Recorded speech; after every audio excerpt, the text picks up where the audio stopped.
of the United will States now of be America, recorded. and to the republic for which it stands, one nation, under God, indivisible, with liberty and justice for all. Okay, officially call the meeting to order. We need to approve the minutes from the January 8th meeting. Are there any additions or corrections to those? We need to take off the election of officers on the agenda. Minutes first. Minutes? Yeah, minutes. Okay, so I move to approve the minutes. Okay. We'll start there. Any discussion? Homer. Discussion, all in favor say aye. Aye. All opposed, same sign. Minutes are approved. Okay, TJ, now you can go. Okay. We need to take the election of officers off the agenda. Motion to approve the agenda as amended. Second. Okay, discussion, all in favor say aye. Aye. Opposed, same sign. Okay, any conflicts of interest? Nope. Same as last time I said at the beginning of the meeting, the application number 2 for the public hearing today. My mom is cousins with Mr. Weinmaster, so, but I said it last time and then you guys just opted to still have me present. Yeah, you're not voting, so. I'm not voting, no. Anybody have any issues with that? Nope. Good. Okay. All right, we'll move into a public hearing for CUP 499. So our format for a public hearing is that we'll hear from the applicant. And then after that, we'll open it up to comments from everybody. We ask that when you speak, that you please stand up and state your name and your address. The meeting is recorded for the people online. And it makes taking the notes a lot easier if we have your name and address, then they can just keep track of that. So if you don't say that, I'll remind you. I'm not mad at you. I'm just reminding you. So, and then after that, we'll give the applicant time for rebuttal. And then we'll open it back up to the public. Then we'll close the public hearing. And at that time, we ask that you refrain from comment unless you're called upon. And then we'll have our discussion amongst the board at that time. So if you have something to say, make sure you say it during the comment period for the public. So, okay, applicants. Oh, I'll go Neighbor? through it first, yeah. So, let me go back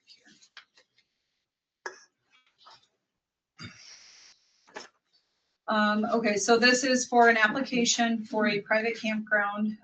Mark Weinmaster and Stephen Wells are the landowners on the property. This is located off of Nemo Road, 4.21 acres. Today's action required would be approval denial, or if you wanted to, you can do a on-site if you choose to. Property is currently zone park forest. It's located directly off of Nemo Road. Property is intended to be used as a campground for family and friends of the applicant. The access is an existing access point, currently a pole building on the property and a well. There's a sewage disposal system that has been designed for a single family residence, but it has not been installed to date, which is pretty normal. As a condition, a new design for the intended use would be required prior to the units being utilized. That's also our normal process. There's no signage intended beyond the property address sign. No new buildings intended at this time. All of our septic systems have to be designed by the DENR prior to a building permit being done. So that would be the same process for this. Doesn't matter if it's a traditional system or a commercial system. If they do a public water system, which that again is up to the DENR to decide if it's going to be a public or a private. Right now, there's just a well there, and that would probably suffice for this, but we would require that as part of the conditions.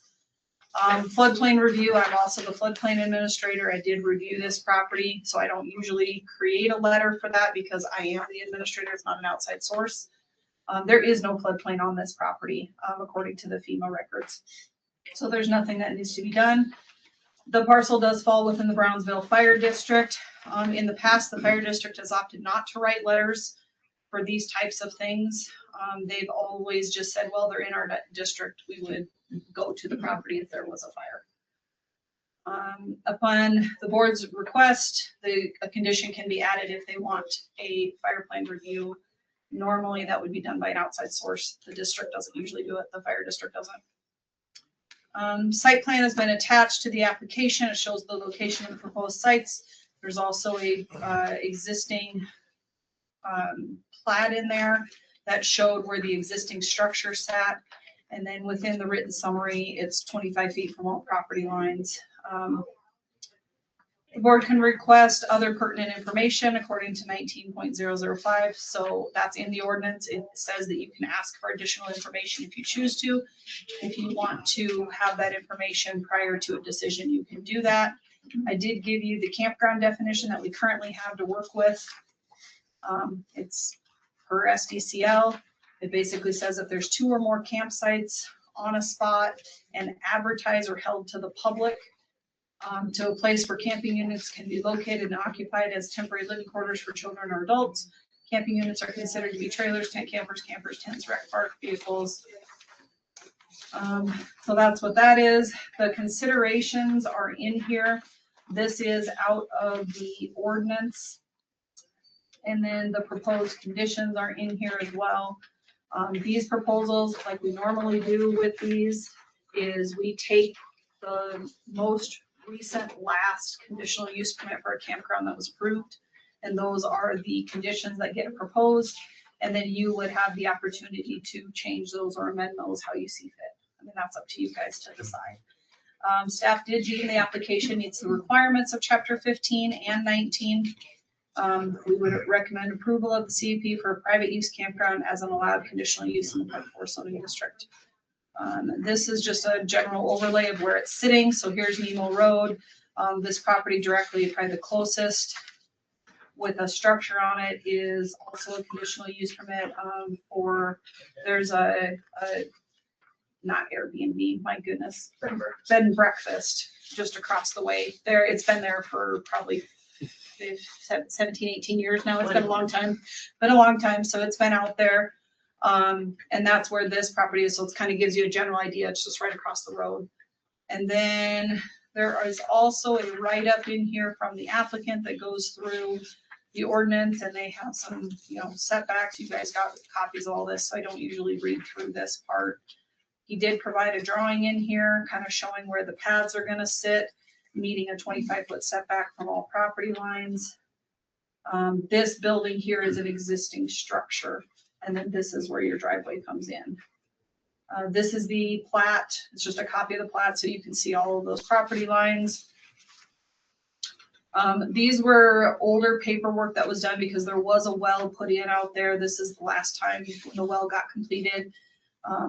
As always with these kind of documents, it's harder to read than the ones that I print. That's just because it's scanned in. They are public record. People can get copies of them. This was the last time the water was tested. Same thing. We don't usually require those test results. He provided them. This was an older one. It was from 2021. So the last time that well was probably tested. Again, that's pretty normal. Anybody can do a test at any time. They can call down. That's up to you guys to decide if you want another one. This was the previous landowner, Jason Grensteiner, who purchased the property from the Nelsons, I believe. And he was going to put a house out there. So he did do perk tests and whatnot. Never built anything. It just has the garage out there. That's what's there now. This just shows that it did perk, but this would not be the design that would go along with it. They would have to do a different design, but that's pretty normal that we would make it a condition before they could actually be an active CUP. They would have to get that design done.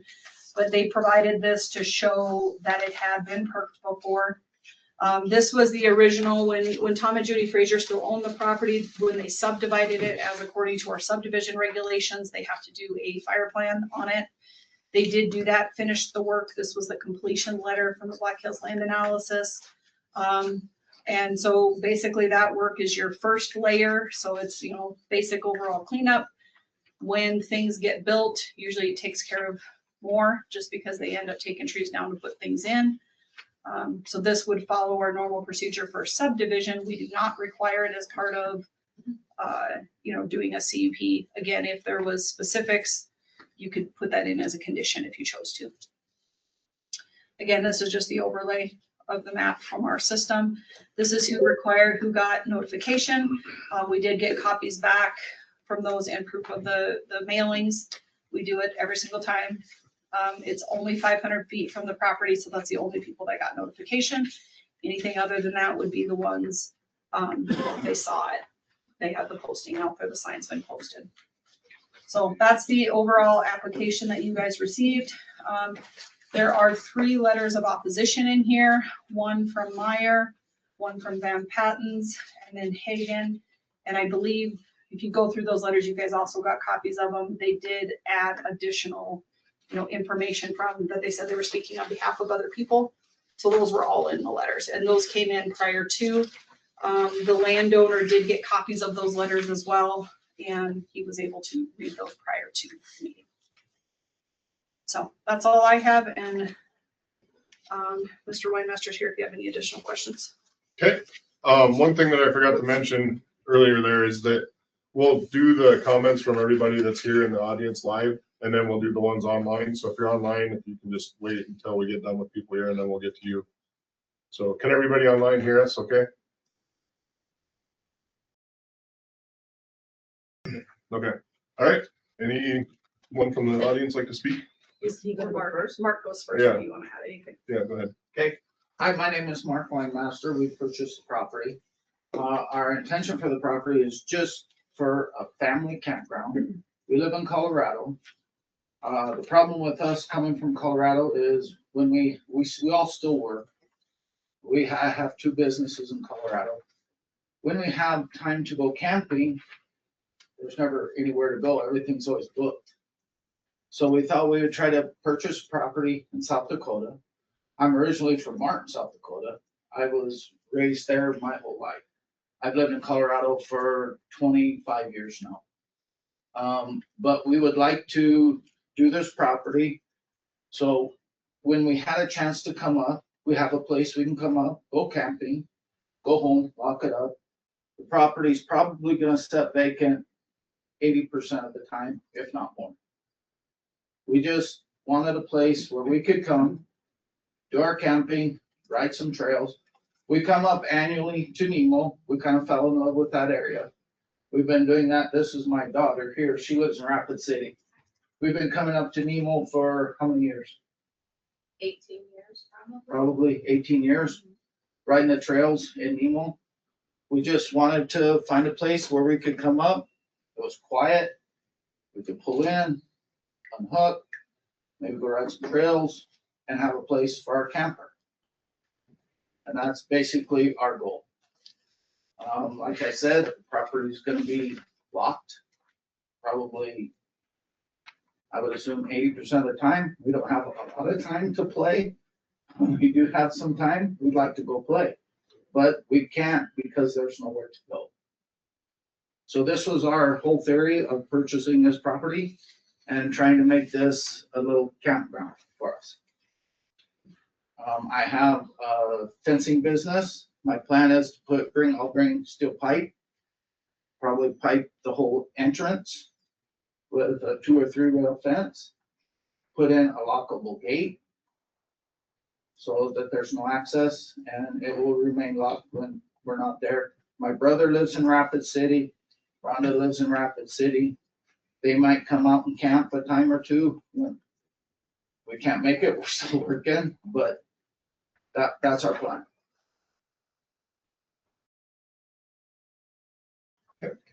We're trying to do everything correctly. My partner that I do have has a civil and oil field construction company. So we're very well aware of what it takes to do something properly. We want to follow all the rules, guidelines that Lawrence County has for septic, water, fire, anything like that. We have no problem following all of those rules. I guess I don't have anything else. If somebody else has a question for me. All right, thank you. Thank you. Can I ask a question? Yeah, Are sure. you, Can you stand up and state your name Oh, I'm and sorry. address, please? my name is Deborah Meyer, and I live at 12354 Benchmark Road in Thank you. Lima. I own the property that joins on the west side of this. Oh, okay. So, I was Nice to meet wondering you. if you ever read the covenants that were on that, I did. and it says strictly, It says, specifically, no campground, no, it says a biker like campground. like Yeah. a campground. Okay, can you all please address the board, please? I'm sorry. And I guess I was a little ignorant. I don't know what a biker like campground is, so I Well, Googled it. specifically says subdivision, which looks pretty subdivided to me. It's And not, it's camping. it's not subdivision. Yeah. So subdivision is like what Frazier's did when they actually subdivided the lots. This is not happening, so that's not subdivision. Well, I have a few things I'd like to point out. Yep, let's go ahead and just Yep. make it to, you can keep talking, that's fine, just, Yeah. but to the board. Oh, okay. Yep. Okay. So, again, I own the property that's directly connected to this property on the west side. And, beyond what the opposition letters all point out, which I'm hoping everybody read, because there's a lot of information in there. So this is only a 4.2 acre, lot and supporting 7 campsites with respect to the wastewater, the sewer drainage options. It's rocky, it's cliffy, there's just not a lot of places there to put sewage. Also, the existing well is for a single family home, so it's not a lot of water. Nobody's addressing the glaring liability issues of close neighbors. With people and pets and wandering around, and there's no oversight, and there's really no way to monitor who's gonna be there. I mean, we don't know if they're friends and family or who they are, but there's a lot of liability, I think, for other homeowners close by people. And I've had this problem on the property I live on now, so I'm sensitive to it. The campsite would definitely have a negative impact on our property values and all the surrounding neighbors. And it comes with increased fire danger, noise, light pollution, and increased traffic. That's a major concern of all of ours. And why the covenants are specifically being ignored is beyond me. I just can't figure out why nobody's mentioned the covenants, because they do apply to what they're trying to do here, so. The other thing that was a little disappointing to me was that the board members didn't look at the property at all. I mean, it's a 15-minute drive from here, so it would have been nice if you at least put eyes on it. Top at least you can see the layout. It's hilly, I just personally don't think it can support a bunch of camping. And I certainly don't appreciate having a campsite in my backyard. So Okay. that's it for me. Thank you. Anyone else? Yep, go ahead. You have to wait for the people up there, right? Yeah, they'll go after everybody. Oh, We'll do okay. everybody here first. Okay, Yep, so if you want to go, you can go ahead. I will. Diane Van Patten, 12203 Nemo Road.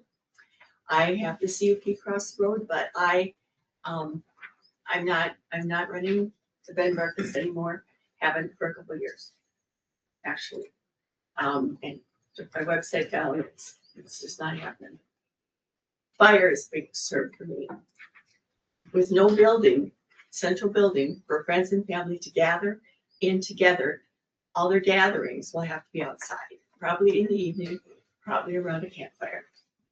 I noted that there was mention made of first aid kits for guests on site, but no mention of fire extinguishers or water hoses in case of a fire. I just wondered what accommodations are going to be made for that. When my husband ran a barbecue stand on our property up to the road, it's up by the road, flat area, he had to have a fire permit every year for a grill, not even for open fire, for a grill. We have a fire pit in our backyard, and I have to have I had to have a fire pit, fire permit for that, plus a fire extinguisher and a hose right by. And additionally, I live on site, so I'm always there. I'm there to get ready for the guests. I'm there to have the guests. I'm there to clean up after the guests, make sure everything's fine. When everyone leaves the area to return their homes from this campground, what oversight will there be for making sure all campsites are cleaned up, fires fully put out, and trash secured? Will someone come right away to check on those things? Because that's when they need to be checked on. Will there be landline phone or Wi-Fi on site so emergency calls could be made from the property?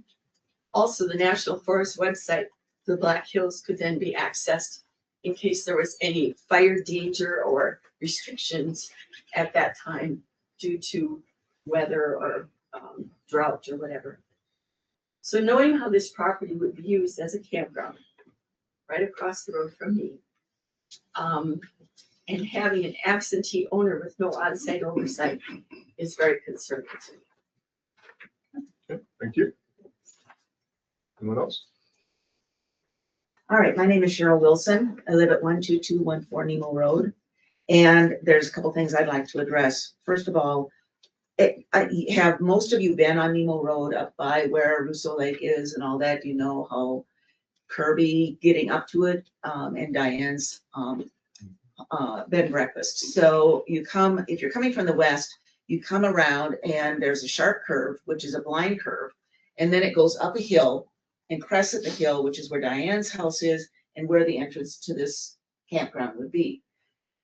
It's a very dangerous situation. It's a blind hill. To have an RV trying to turn into the driveway right at the top of that hill. And if they're going to be hauling extra vehicles, if they're going to be hauling ATVs, that means it's not just going to be or if it's a pull behind RV, it's not just going to be just the RV. There'll be maybe, it could be as many as 3 separate units trying to pull into that driveway. After you get down that hill, it's a straightaway for almost a mile that goes past Russo Lake. And I will tell you that people speed down that hill and on that straightaway all the time. We have had the Department of Transportation come and put a digital speed limit sign. The speed limit all on Nemo Road is 45 miles per hour.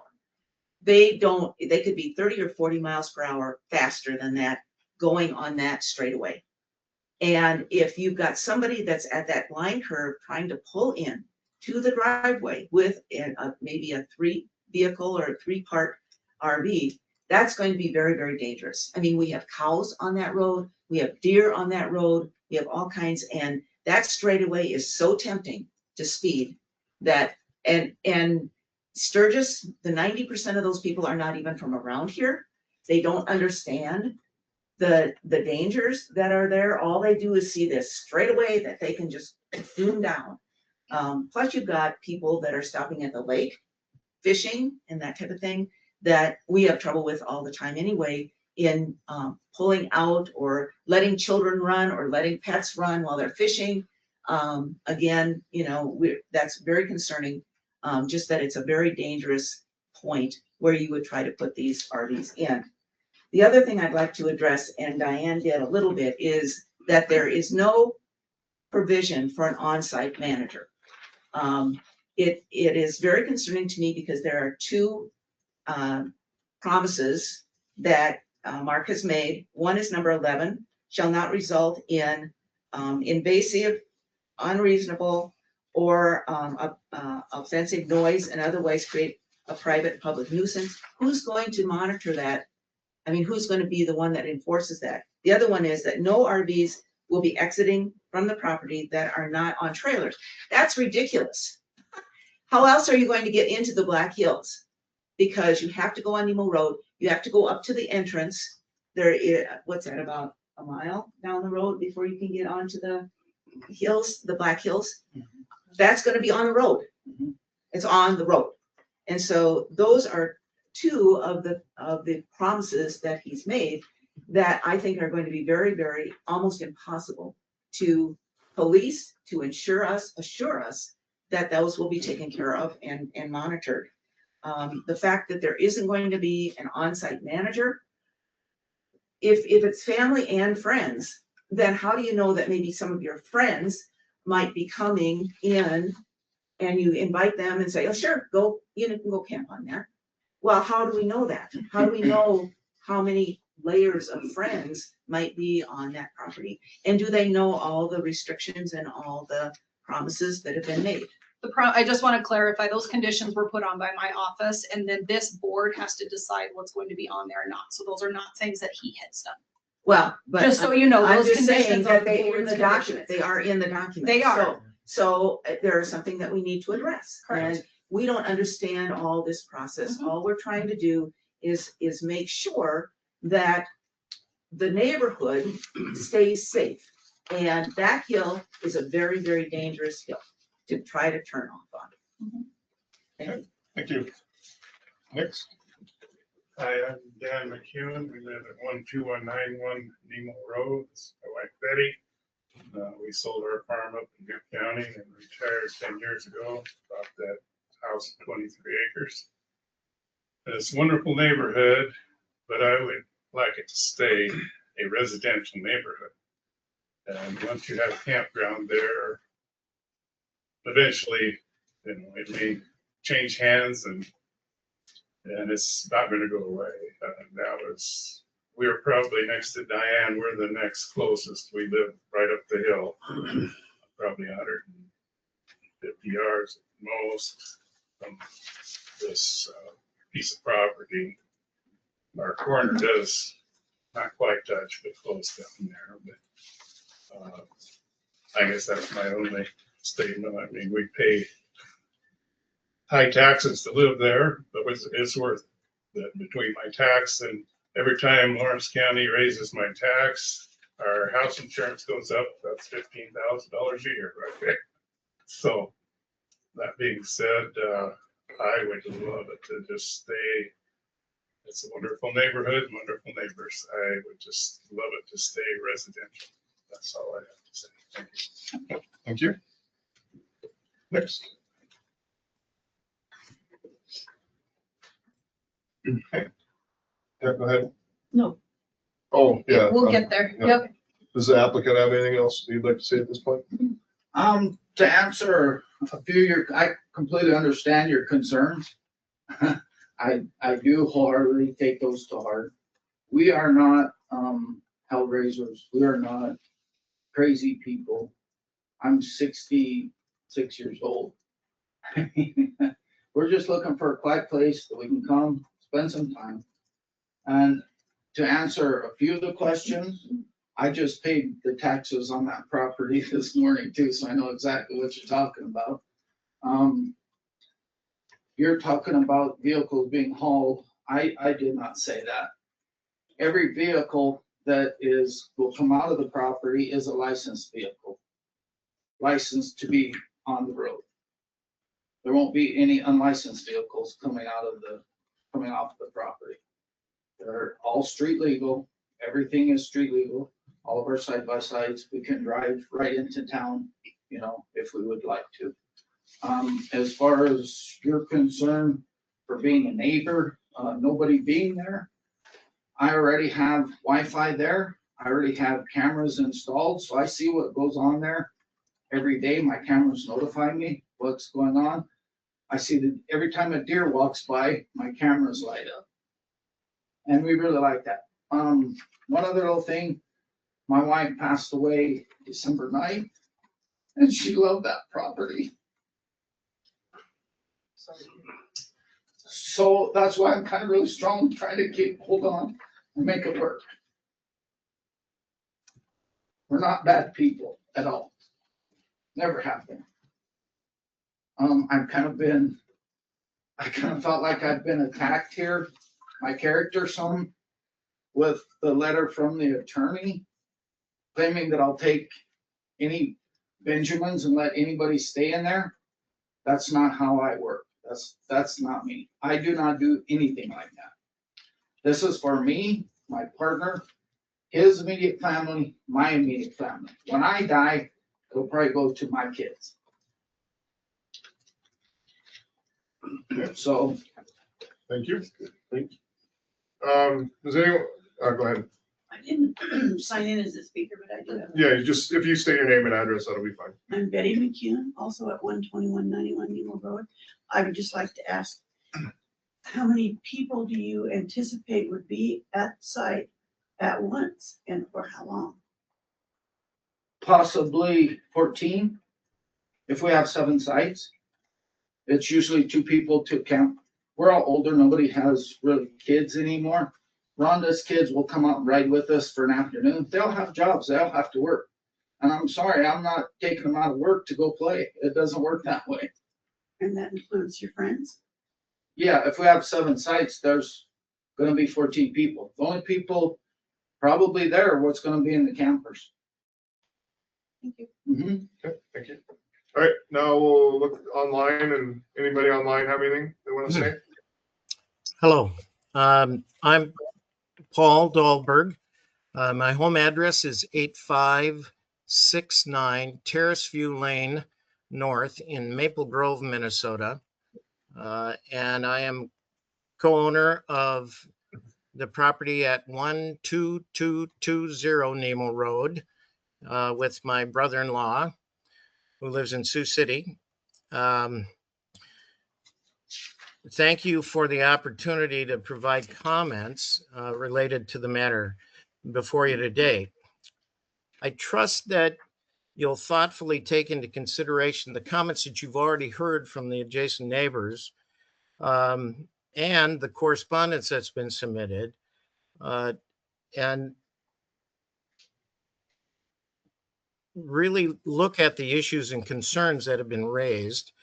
I believe that there is a significant number of legal issues, the deed restriction, the conflict of interest, and procedural inconsistencies with the application process for the conditional use permit.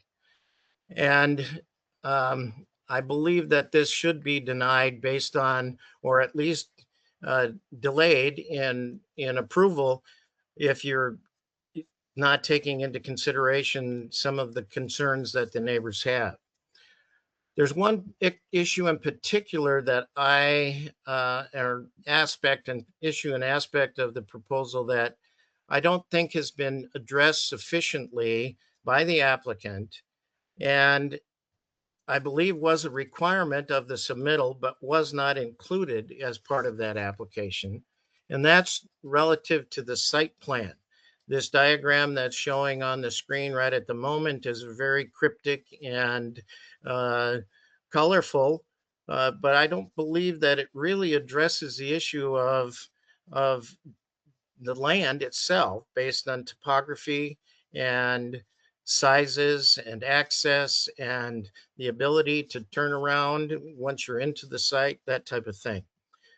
So I'm saying that the applicant has woefully underestimated the impact and the proposed use on the property as it relates to the degree of earthwork required, excavation, tree removal, grading, stormwater management provisions, along with the associated campgrounds. Those 7 parking pads, I don't think can really be accommodated within the small area that's been illustrated. The submittal did not provide the required site plan, and with existing and proposed topography and survey data, I think the critical dimensions need to be included as well. And this plan really, in my mind, doesn't realistically assess the extent of that land area needed to do what's being proposed. Critical dimensions,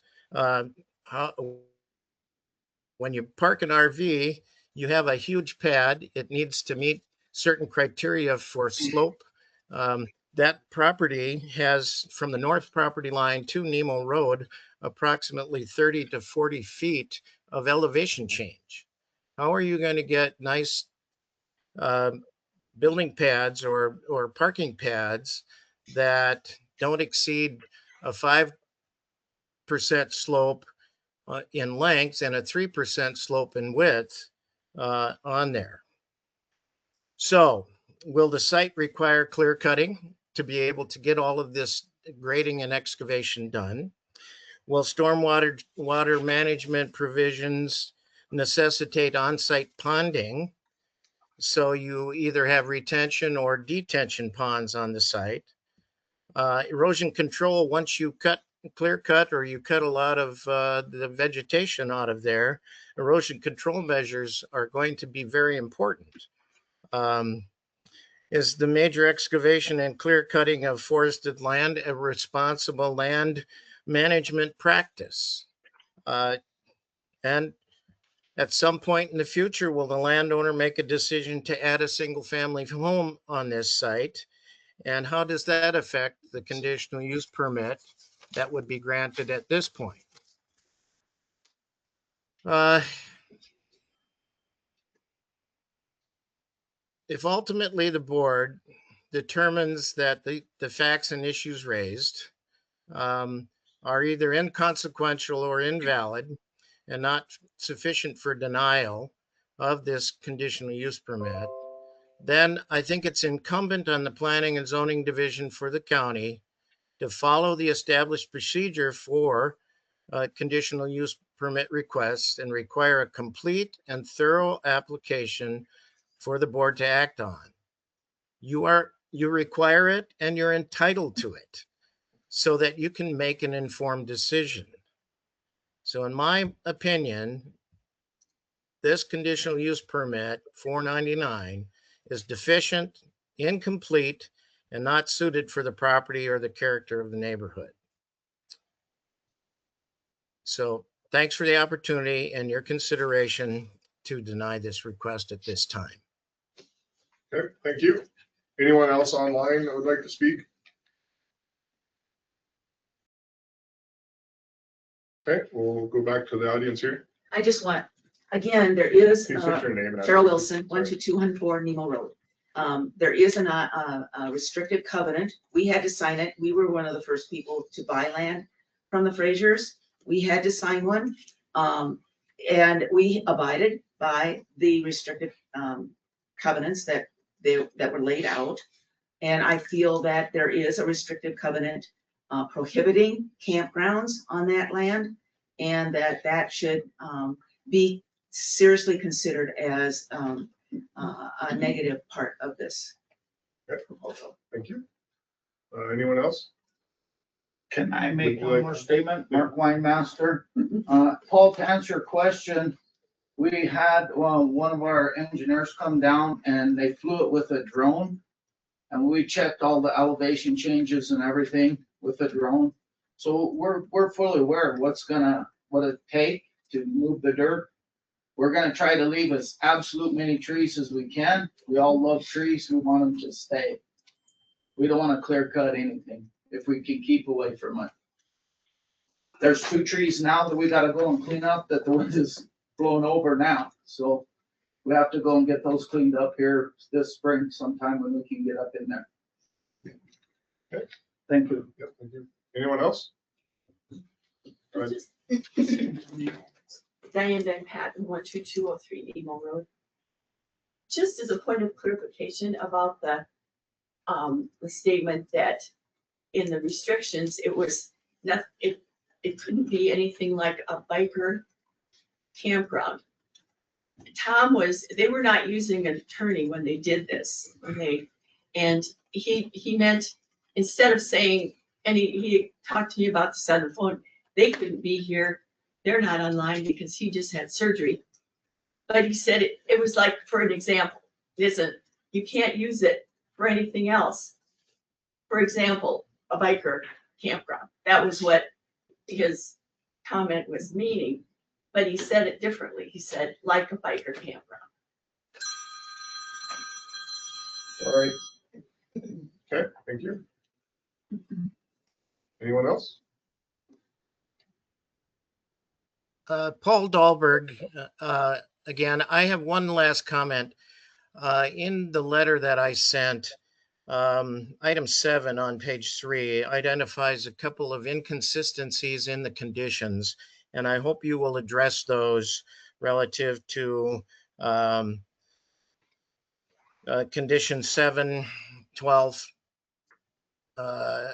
and 17. And hopefully you've looked at those. Okay. Anyone else? Last call. Okay, we'll close the public hearing. Okay. One thing I'd like to address is the covenants. We see the covenants and we see them, but we have no way for us to enforce those or deal with them or even consider them. So we just can't deal with the covenants here. Just because we can't. We don't have any way to do it. That's a homeowners association or development thing. So we won't be able to do anything about the covenants. So and even if we approve or deny the CUP, the covenants are after that. So even if we did approve the CUP and the covenants are found by the homeowners association or whatever organization that is there. Is this all correct? Bruce, can you help me out on that? So, Mr. Chairman, if I may, so the county is not a party to the covenants. We have no sort of standing or privity of contract. I think that's between the Frasers and the individual landowners and perhaps collectively the landowners. I don't know what the rest of the covenants look like, but the county would have no enforcement ability on them or ability to interpret them or apply them. But let's just say that the CUP is approved. That doesn't mean that the county approves of the covenant restrictions or interprets them or anything else. That's a separate issue that has to be discussed in another forum, if that makes sense for everybody, right? And Mr. Chairman, can I ask one more question? Yeah. And so Amber, this is a change of zoning, not a CUP, right? No, there's a CUP. Or a CUP, not a change of zoning. Correct. And so if this does not have the permanency of a change of zoning, is that fair because it's a conditional use permit? Correct. And if the conditional use permit is granted to the Weinmeisters, Weinmaster, if they were to sell it to a successor in interest, could that successor automatically use it as a campground? They would have to go through the process to accept all of the existing conditions, and then the commission would have to change over the ownership of to transfer it to the new owner. That's a little bit different than the change of zoning. With the change of zoning, automatically goes with the land. Is that fair? Correct. So I'm just kind of trying to throw that out there, and maybe hopefully that adds some clarification for what this is. And then also the CUP has an annual review by the commissioners too. Okay. Mr. Chairman, Yeah, go ahead. I'm a little confused of really why he's even here. As far as I understand, the private landowner can move all the dirt they want on their property. No restriction on that. Unless there's a, if I may, unless there's a DNR requirement about, like, what was it, over an acre of land? Water and stuff. Yeah, Okay. you have to have, like, be able to contain it, yeah. And there's nothing stopping a private homeowner to put a septic system in for dumping their camper into. There's nothing says a private campground or owner can't have 7 parking sites for family and be able to hook up to a hose, be able to get a little power and invite their family to come on their land. Why are we even having this poor gentleman go through the COP process other than his willingness to go over the top? I mean, Yeah, really, I think you could do it right now without any. he can do it with right now without any asking anybody for anything, right? And I think all the neighbors can too. Amber read the definition from state law for campgrounds, and I think we've incorporated that same definition into the county ordinance. So I'm paraphrasing, it's up on the screen now, but basically it's 2 or more campsites, and where you have to hold yourselves out to the public and advertise. Is that what it Yes, says? Are located, established, maintained, advertised, or held out to the public. Otherwise, it's not public. It's a personal site for family to get together. I won't offer anybody legal advice. I only do that for the county, but I would say that there's an argument to be made that exactly what you're saying is that as long as they're not doing those things about advertising and holding out to the public and being consistent with how they've represented it to be a family sort of family affair, there is certainly a very strong argument that they don't need to be here today and that they're here voluntarily. I hope not, because we got 10 hookups at our ranch and we didn't ask permission from anybody. I just want to verify this is zoned as park forest. It is park forest. So no advertising, no public payment, no family payment. It's just, and I've heard you say family, I've heard folks back here say friends. Are there family or, I mean, are friends gonna be allowed to go there? It's basically just for our family. What I'm saying as a friend is my business partner, and he's part owner. Well, His son and his son-in-law. yeah, well, So it'll be there's his 3 family, spots. his Yeah. family. Yeah, it's not just your family. Right. Yeah, okay. Yes. All right. Thank you. Thank you.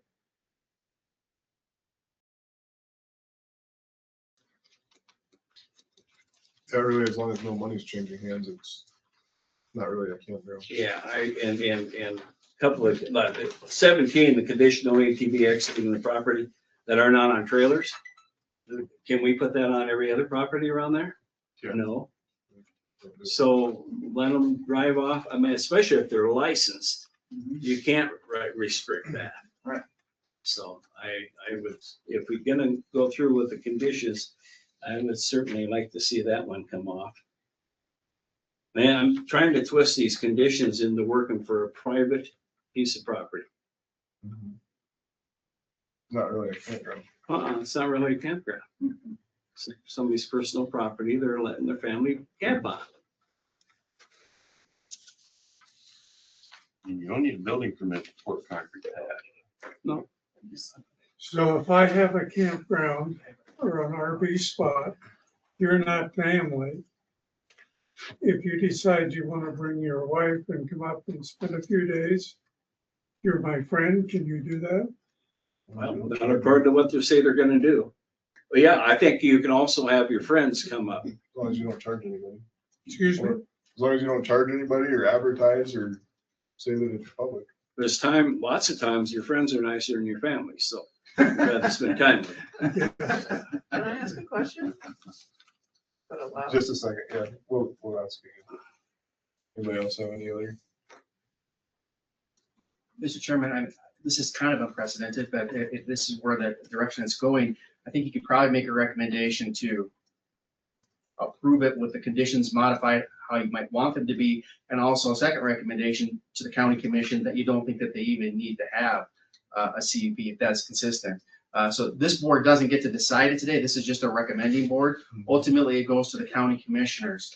And so they're making these recommendations that would be passed along, whatever they end up being. I mean, I admire them for coming forward and wanting to do it and do it the most possible, best way they possibly can, and being as open as they possibly can.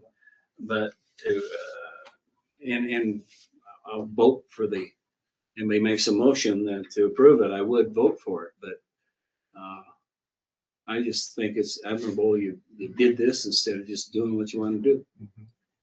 One thing I wonder about on this is that if we set this precedent of needing the CUP to have a camper there, and then somebody else that's in the neighborhood wants to have one campsite, are we gonna make them have a CUP for that too? Or, Well, if they go off this basis, yeah, they should. Yeah, and you can't drive your ATV off your property without it on a trailer. pretty much. Well, that's part of why this application is before you, is because I didn't know how to handle it. We have similar situations right now taking place in the county that do not have a CUP. We've had more inquiry, more and more of this type of thing.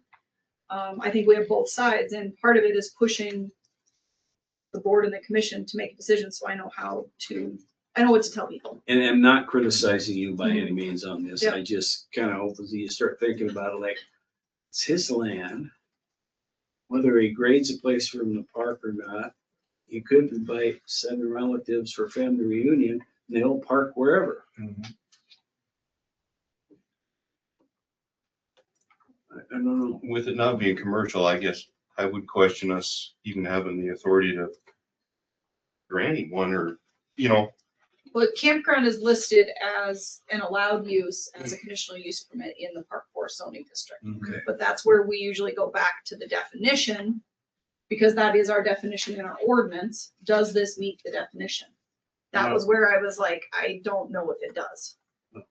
And the definition of a campground is a paid place to stay and It's a advertise. plot of ground for public use upon which 2 or more campsites are located, established, maintained, advertised, or held out to the public. well, that should do it right there. That's the because it's not definition. Public use. Right.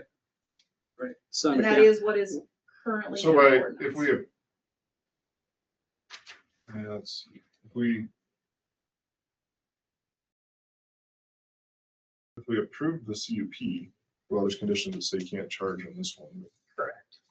And why would you make this guy do a CUP and Not the guy down everybody the else. street with 5 campers on his field Yeah, doesn't have to 3 do it? or 10 or whatever. Are we stepping into a Can I- bag full of Yeah. stuff? Yeah.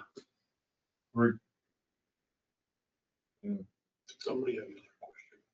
Oh, yeah, go I ahead. have a question, and nothing against the owners, but what people say and what people do are 2 different things. They can be. I want to know who's going to monitor all this. How are you going to know if that's just his friends or his family, and he's not advertising somewhere online and taking money and renting out these camps? There's an awful lot of money invested in this property. Yep. And, he might want to get reimbursed. How do we know that? How can you even monitor that? It's pretty interesting actually with new technology. We've actually caught a few of them. Amber looks in just sees things online and she sees an ad for a campground spot and then goes and shuts it down.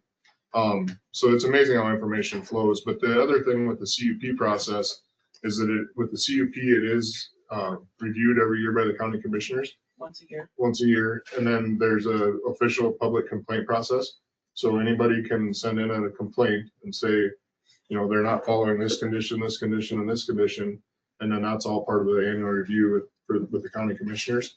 And so every CUP can be taken away by the county commissioners every year. Yep. So if there's a big party and it's lit up all night long and it's loud and there's fires burning and there's nothing we can do. Well, Chairman, you can call the police department. Yeah, the sheriff's office. They love that. Well, that's what it's there for. Quite honestly, that's what you do. If your neighbor was doing that same thing tonight, Mr. Chairman? Yep. And I think this area is within the fire protection area, isn't it? So you'd have to get permits for any open fires. I'm not certain about that. What's Yeah, that? they'd have to follow, they're inside the Forest Service boundary, so they follow the same regulations as anybody else with a fire pit. That came up and I want to make sure we Yeah, address that. that's required. There's no, I don't have any control over that. That's federal. As a permit owner, then I think they're responsible, if I may, Mr. Chairman, to monitor the conditions, any kind of bans or any kind of prohibitions. Yep. Just like anybody else, right? So. It's the very first condition. Can I make one more comment? Yeah, go ahead. So that's absolutely correct. We're gonna have one fire pit, not a fire pit at each one. I don't remember when you said there's no place to commingle. On the site, there is the building. That's where everybody will be commingling, is inside of that building. That's where we'll eat. That's where we'll talk, visit, whatever, And there'll be one fire pit for everybody that's there. There's not gonna be fire pits for each place. That's ridiculous. We only need one, and that's all. Just to help ease your mind some. Bruce, are we stepping into something if we do a CUP on this thing? And it's this is all private ground. And it doesn't meet our definition of a campground. So how come we do it? It's very difficult, and I try to think it through, like use an example. If they could have built, I don't know if there are any restrictions, but arguably not, a powder house pass type house up there of 10,000 square feet with 6 bedrooms and 6 bathrooms. And there's, I don't think there's anything that any of us could do to prevent that unless there's any covenants the zoning would allow for it. You could basically create a mini hotel up there that would be absolutely unregulated. You could rent it out as an Airbnb. Again, I don't know of any prohibition against that. The trailers and to come and go. So I mean, that's just an example that I can think of that I think arguably no one could do anything about other than they would need a building permit. I think. I'm just thinking this through right now, so you might have some arguments, but just think that through, right? And that actually was gonna be one of my questions. If we can't get this, but yet I can go and build a house that will house 14 people with 6 bathrooms and they can come and go then as pleased. I mean, exactly what I'm thinking about this, I'm thinking of going up in the powerhouse and what's different between camping and what's going on in the powerhouse. Yeah. I've been up there during whatever event. There's trailers, trucks everywhere, multiple families enjoying it, campfire going outside, nothing different. I think we're taking property rights away from some. Yes. I mean, we wouldn't require somebody, excuse me, Mr. Chairman. If a person was gonna have a family reunion there every year they don't need to get a CUP. If a guy's gonna have 500 people there over the weekend, if it's all his family, nobody charges anybody. Am I correct? They don't need to come in? we might look at a special use permit to make sure the parking, bathrooms, garbage. So, Mr. Chairman, that's why I posited, I'm trying to read the room and hear what I'm hearing is that perhaps you would make a motion to approve the CUP, but then make also a recommendation that they don't need one. So if it goes to county commission and county commission decides that they needed to have a CUP, then that recommendation would follow. You wouldn't have to come back again and get another recommendation a month later. That seems convoluted to me, right? It's a way to present the questions to the county commissioners. Everybody knows what the questions are. The folks can come in and they can comment accordingly, right? Right. Yeah.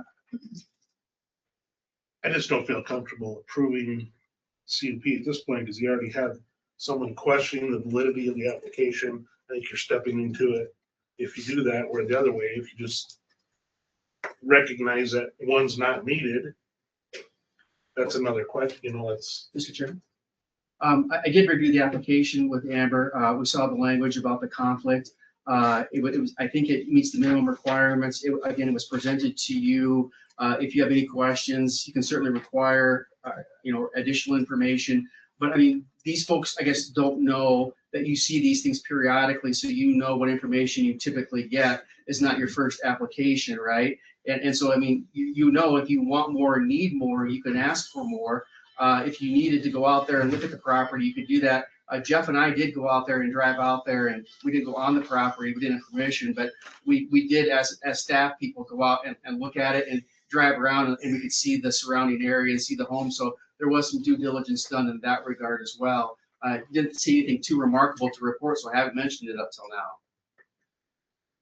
Can we send and I'm not gonna make this motion because I get to see it again, but send it to the commission with a non-decision because of the fact it doesn't meet the requirements for a CUP.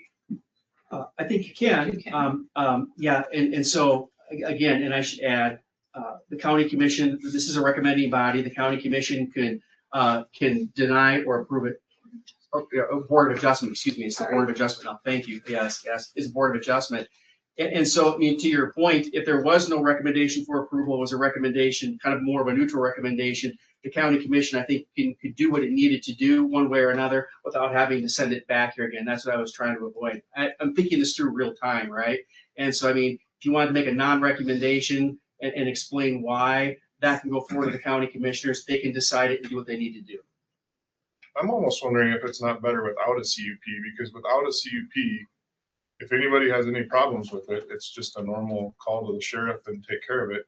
Where I can see at some point with a CUP, somebody could say, hey, wait a minute, I've got a CUP for a campground. Why am I being denied the rights to have 15 campsites and charge people and all that stuff? Even though there's one condition that says it, there's still a conditional use permit for a campground there. I agree. And without a conditional use permit, it's just a place where some people park the camper.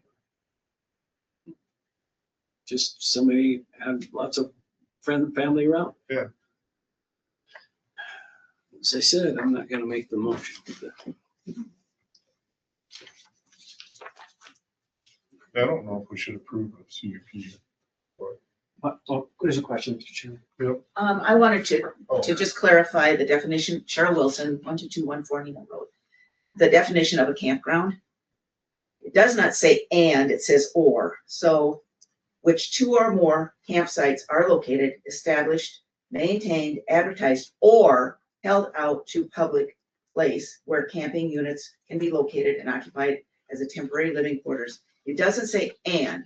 And so, again, if you take it one piece at a time, the first one is two or more campsites. He's gonna have two or more campsites. And then it would be considered a public campground. I think the first part of that says the plot of ground for public use upon which two or more campsites are located. The neighbors. Oh, never mind, you got it. Okay, yeah, you read the whole thing. Yeah. Just pick it up. Mr. Chairman, I caught what you were saying, but I think, as Travis has pointed out, I think that's the qualified language.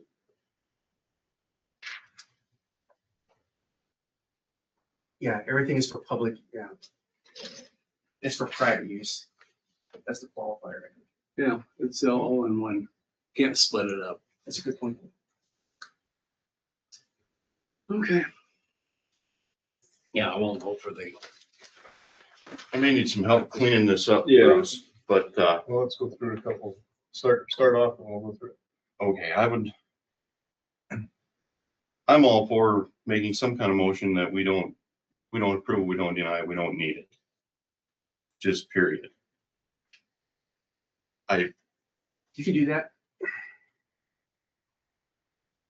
The motion to recommend to the Board of Adjustment To just throw it out that the window, a, that that it's a not CUP needed. would not be needed according to. Does not meet our That doesn't definition meet the definition of a campground, so no CUP can be, is necessary. yeah, Motion to recommend. no CUP can be approved. Yeah, and public use is kind of the qualifying language.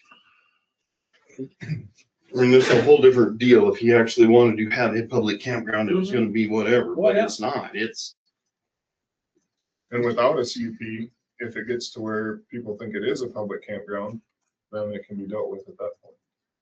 Yeah. If he's not doing what he said he's gonna do. Okay, so I have, you can change this, I have motion to recommend to the Board of Adjustment, no conditional use permit is needed based on the campground defined for SDCL 34-18-1. Can we add is not for public use?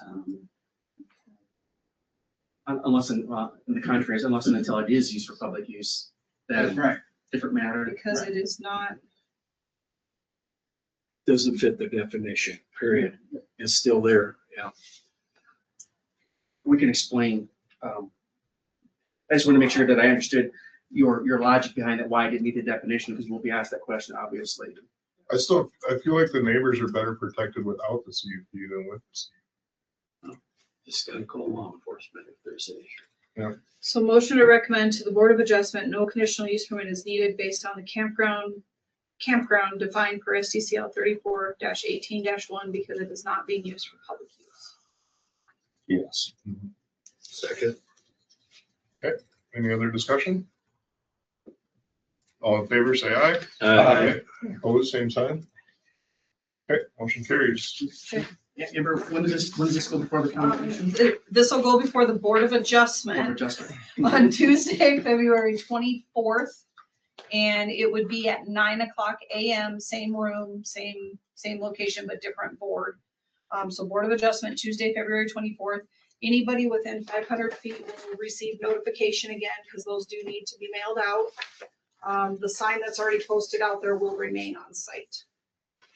And that will still be a public hearing format. It'll be a public hearing again, just like this, same public hearing, but different set of people. Mr. Chairman, I have a statement. Folks, we appreciate your interest. We don't take what you said lightly. We review it, think about it. It's your right. We're glad to have you here. Try to get along with your neighbor and see what happens. I'm also happy that he notified all of you, in my opinion, like the other board members. I don't think he needed to. But I certainly understand a lot of your questions and thought processes. You know, who does look after things? But if you have a problem with your neighbor, a phone call, even though he's in Colorado, before you call the sheriff. I have a lot of experience with neighbors calling the sheriff. Now they don't even take the calls. But I understand some neighbors you can't get along with. Some neighbors don't do what they say they're going to do. But we hope most of them do, and you can work it out. So I leave you with that, but thank you for coming and sharing your thoughts. Could I make one more comment? There's your. Yeah, go ahead. I would be happy to give each and every one of you my cell phone number, if you would like that. I would. That way, well, I talked to, what's the old gentleman that couldn't be here today? Yes, I spoke to him on the phone. We talked for probably 45 minutes on the phone. I explained to him what we were gonna do, you know, and he was all against it at first until I talked to him about what we were gonna do, what we had in mind, how we wanted to do it, you know, and we wanna get along. We're not gonna cause trouble, problems, anything like that. I have no problem giving you all my cell phone. Like I said, I've got Wi-Fi there. The place is under surveillance by cameras right now, so this whistle that you hear, those are all of my Wi-Fi cameras going off because there's a deer or something, or my guys are working at my shop in Colorado, they cross the path of the camera, if I wasn't in this meeting, I would be pulling my phone out and seeing what's going on. So I'm very well aware of what's going on there, pretty much 24/7, because there are night vision cameras also. If somebody's there, I can talk to them also through the camera. Thank you, everyone. Thank Thank you, you. everyone. Thank you. Thank you. We need a little bit of break because I think there's people out there. So we Okay. need to switch. No. No, nobody's out there? They're Okay. for number 4. Oh, the next one. Okay. Thank you, guys. I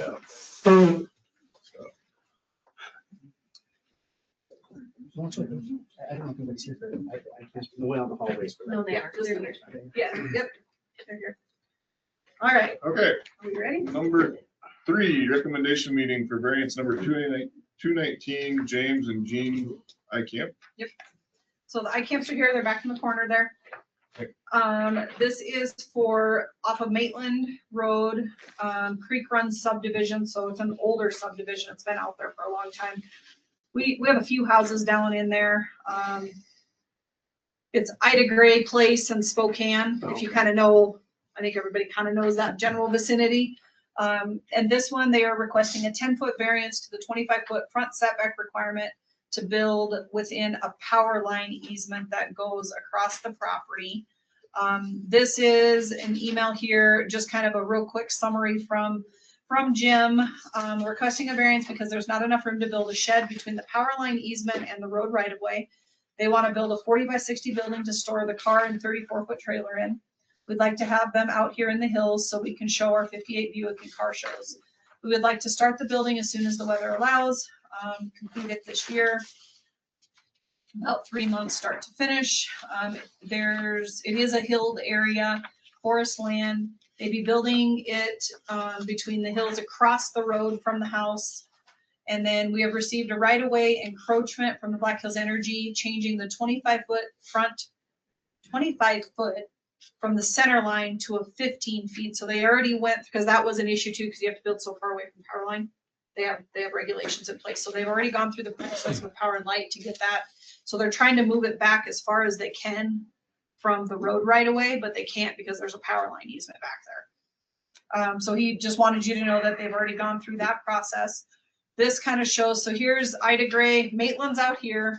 Ida Gray Drive comes in here, like right here. So here's Maitland, here's Ida Gray, and then here's Spokane.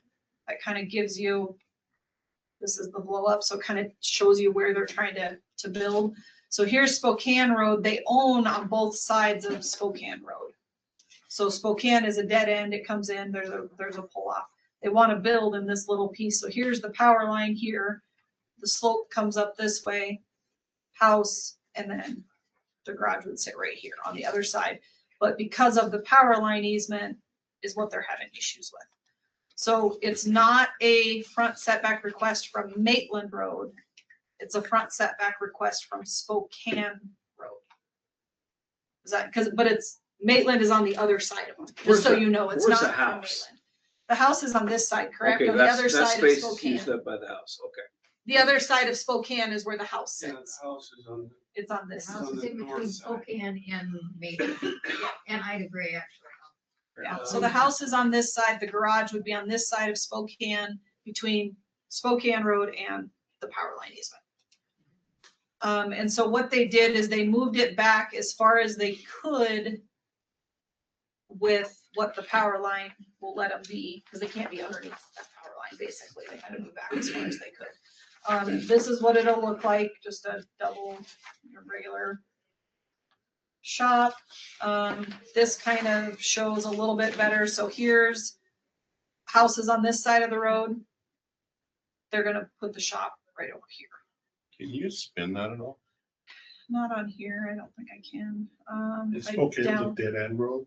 Yeah, it just dead, there's only Cul-de-sac. 3 houses in there, all right, 3, up access to 3 houses. So that's that. I'm not sure, is that a private road? I think we determined that it was a private access, well, let me look on this. I'm not sure. There's a 50-foot easement here. I think it was hard to determine what it was. I believe it said it's a public I'd have to look at the original plat. I think it's a 66-foot public access. I'm pretty sure it was. What, is that their lot on the other side of the power line? Down here? Yeah. Yes, yep, and this is where it goes up the hill. If you look It goes pretty much straight up the hill. on, actually, we'll go back to this one. Yeah. Here's that power line easement that comes down here, and then this is all hillside. If I may, is this when you pull into the Ida Gray subdivision right to the right away? Yes. There's that dead end there? Yeah. Okay, I'm familiar with that. Okay. I think there's a little fenced off area right there, isn't there? That's my garage, or my garden. That's a 10 by 10 dog kennel. You're out. That road only goes back, what, maybe not even like 75 yards or 100 yards? Maybe 100. It's pretty short, isn't it? There's like a cul-de-sac at the end, and then big turn around. That's it. So you can see that major power line running. Basically here. driveway for 3 It residents. is, Yeah. it's a driveway. So, There's a road district out there, Ida Gray, do they, do Ida maintenance? Gray has a road district, but it doesn't start. You're not in it, okay. yeah, Spokane is It not. in it, starts- we looked. Way up the hill. Can I pass those two? I got 2 more letters from landowners. Is that, okay, that's the ones you called me about Yeah. earlier. He talked to some neighbors out there just to see if they have any concerns. They don't. Yeah. Anybody wanna? I need them for the record, if anybody wants to read them. It was, so we have a letter from Robert Barrowman and Peggy Taylor. They looked at the location of the garage and storage building. You can have to buy a lot. They're homeowners within Creek Run subdivision and have no objection to where they want to build it. And then Rocky Dara, basically says the same things. We have no concerns with where they want to build it. And he did call me and tell me he had a couple of letters to bring today. Well, then I gave you 2 before. Yep, we have the other ones in there. So this was one of those that I think it meets, so here's the Board of Adjustment considerations, like you've usually done. Variance should not be injurious to the neighborhood or detrimental to the public interest welfare, shall find that the special conditions exist because of the feature of the property, situation on the property, variance is necessary, and then the denial of the variance would create a peculiar and exceptional practical difficulty. It's kind of up to you guys what you decide. Why, This- with the power line topography, It was a weird one, yeah. I would move to approve the variance. Second, Any other discussion? I like to, I don't know, I never like these variances because if we're gonna make a variance, we just as well get rid of all the setbacks, I think. That's my thoughts. Mr. Chair. Yep. Kelly, for the purposes of the minutes, would you say that that particular feature of the property that is a special condition is the power line? Is that what you're citing? Power line and the Power line and topography the behind topography. it. Mentioned that. And they've done their due diligence with the power company and everything, so I don't have problems. So we would forward that on to the commissioners as part of the motion. So 15.003. Okay, any other discussion? All in favor, say aye. Aye. Opposed, same sign. Aye. You need to do a roll call then? No. No, just you. Yeah. Okay, If there's somebody, if there was, one of the members was online, we would have to, but okay. So power line and, Okay. Motion carries. okay, so this will go to the Board of Adjustment now, and that's on February 24th at 9 o'clock in the morning. Why did we have a variance down here? I think we already took one. That's for homeowners. Oh, okay. I was like, No, I got another one. never mind. You guys are good. You already put your sign up and you got everything, so. Sign was. Do they have a? You just have your packet here. Thank you.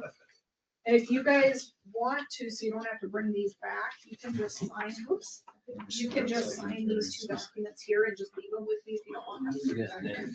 And then this just kind of shows that the notice. Did you already check your sign? Yes, we did. Yeah, okay, sorry. Yeah.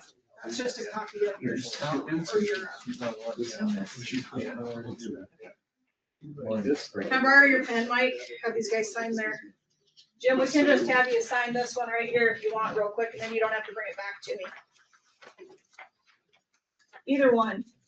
Either one. We'll do, you can just sign in property owner and then property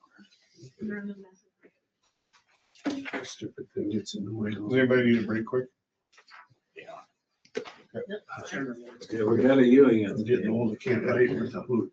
You're doing You good. never saw Stuff it. on that. Okay, then that way you don't have to worry about bringing them back. I'll just keep them. So that's all you need. She got the rest of your stuff. 24th at 9:00. 9 o'clock, yep. Thank you. She'll be happy I got the paperwork signed before they left. Nice. Does that help clarify things for you a little bit then in the for future? Yeah, because I get the question all the time and I don't ever know how to. Depends on what happens at Board of Adjustment, because ultimately what will end up happening if they decide to do it, then we need to look at our ordinance and change the way that we deal with them. Because I don't want to have that question over and over again. So depending on what Board of Adjustment decides. I think it's clear enough now. It's their own personal stuff. Yep. I have a bit of a problem, I know at times, so. No, I agree. No, it's a property right? Yeah, I think so. Where does it stop at every time I want to put it in the Yeah. Okay. Or drive off your lot. Yeah. And you have a CUP. Yeah, with an ATV. And that Well, trailer that, just so thing. you know, that condition is in one of our campground conditions. Well, I That realize was the that. one down in Boulder Canyon. Yeah. Oh, okay. Remember the one that we did? But that would make sense at the time. Well, and that one was because they put cabins in specifically for I'm that. surprised one of the projects in because- Nemo had generated that with all the problems they have. You know? Do you want the motion? Wow, Just put it in. they do have a lot of side by sides down there. Oh, boy, capital in the world. Yeah, that's what I mean. That All right, is everybody in here now? It looks like. Okay. Yeah, probably. Okay, so we'll go to number 4, recommendation meeting for variance number 220 for Alan and Nicole Homer.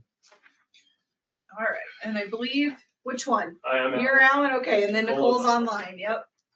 All right, so this is a variance 220 for Alan and Nicole Homer, Paradise Acres 2, lot 40 of tract K. They're requesting a 6.5-foot variance to the side set requirement of 25 feet. There was a building permit issued on the property for a garage August 8th, 2025, so just this summer. At that time, the building met the setback requirements according to a drafted site plan. However, it was later determined that a portion of the garage was built within the setbacks. And that was done by the homeowner. They let us know that it was like that because they had a surveyor come out and it got put in the wrong place. So the surveyor did the survey, found out that it wasn't there. They let us know and we told them, well, the best thing to do is to go through the variance procedure, see what happens with it. So that's where we're at. It's 6.5-foot variance to the 25-foot setback. It is off of Morning Star Road, so not a county road. It's an HOA road or probably a road district road, actually. Staff concludes that the variance request does not meet the intent of the ordinance. Like I always state with these, I kind of leave that up to you guys and the Board of Adjustment to decide. Same thing, Board of Adjustment is in here. They did provide a full packet of information here. So this was provided by Alan and Nicole. They went through the reasons for the variance request based on our ordinance. I'm not going to read all of this to you, but basically they're giving their explanation as to why they're requesting it. And when you, like I said, you guys got this before, so I'm not going to read it, but they did walk through how they felt that it met our requirements. If you go through all of that, here is the Lauren Brem did this survey. This is their existing house up here. That one does meet the requirements. The garage sits right here, so it ends up being, 18.5 feet. But that's where the garage sits. The road is out here, so Dynasty Road. So they're 25 feet off the property line, which is fine from the front setback. So it's a side setback that they're requesting a variance to. And then when you go through this, this was the site plan provided, looks pretty close, but this distance on the site plan, it was correct. When it actually got built, it was not, is what it came down to. So this is the site plan that we had approved when we issued the building permit for the foundation and everything. This is what the building looks like. It's a detached garage. Oh, that's in there twice. There's the same thing. wonder if I can, I need to turn these before we can see it. Go this way. Let's see if people online are gonna think we're all nuts. If I download it, I can turn it. It's kind of a weird.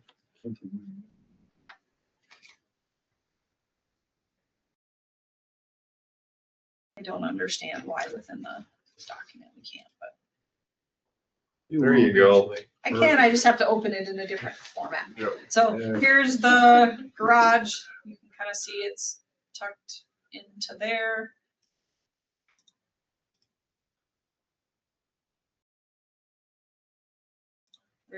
So it's, you can see where it's built into the hillside, kind of. Where's the encroachment? Which corner? Back side The of back, garage. it'd be the back of the garage, right? Yeah. On this one, it'd be back here that it's actually encroaching on the other side to The back right? Yeah. Yes. So if you're looking at this, here's the property line, here's the road. So Dynasty Road comes this way. It's this back corner. So What's the garage doors are on this side. What's Is that right? down? Yeah, what's the property? This way? This way. This way, sorry, this way. What's the property owner to the south? They do not like it. They wrote a letter. That's the That's the letter that letter. you got. Yep, that's the letter you received and it was from this landowner here. Looking at the picture, is there sort of a berm that would separate the back of the garage from the road or the adjacent property? Is that what I saw? Well, it's a slope. Yeah. Yeah, there's another picture that shows that from the road. It was just similar from the road right there. No, it's from the back of the property. There's a better one from Morning Star Road. That gives you an idea of what it would look like from the other property as well. It's further down, or we put a lot of pictures. Mm-hmm. Um, a little further. Contractor built the garage? Yes. There you go, that's the one. That's the view of the garage from the road. And then the neighboring lot goes uphill to your left. That's fine. But that setback right there is okay, though, right? On This setback this from one. here to here is Road is fine, good. yes. It's the setback between this property owner and this property owner. So let me make sure I got this right. You got the building permit with a site plan, gave that to a contractor, they built the garage, and then it got surveyed and the garage wasn't where it was supposed to be. Right, so we worked off, and this is Mike, he's the contractor. So we worked off the original survey when it was built in 2021. Figured that was still recent enough. And so I'm the one that stepped off, from lot line to lot line and measured to the, 30 feet, because that's the HOA setback, to the back, that back corner of the garage, and then I put the stakes in on all four corners. Clearly messed up. Mr. Chairman, is this the view from the back of the garage looking to the neighbor's property? From the neighbor's property, looking at the back of the garage, Okay. would be my guess. Is that correct on this one? I It's can't just from tell. the road. It's so from the neighbor's roadside. property would be up the hill and to the left. and Yeah, over I the think this. Where did it go? There's, well.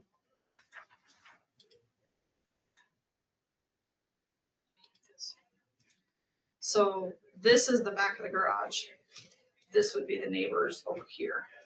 And did they get is their house done on that lot? I do not remember. I don't think so. I don't think their house is, it's being built, but it's Being not. So I don't know exactly where it sits on this one. Mr. Chairman, does it adjacent the neighbor's house, does it sit close to that property line, or where is it located on their lot? You should have, but there is one that shows it, yeah. It's on the other side of the lot. There is a diagram, I think at one of the very last pictures you added.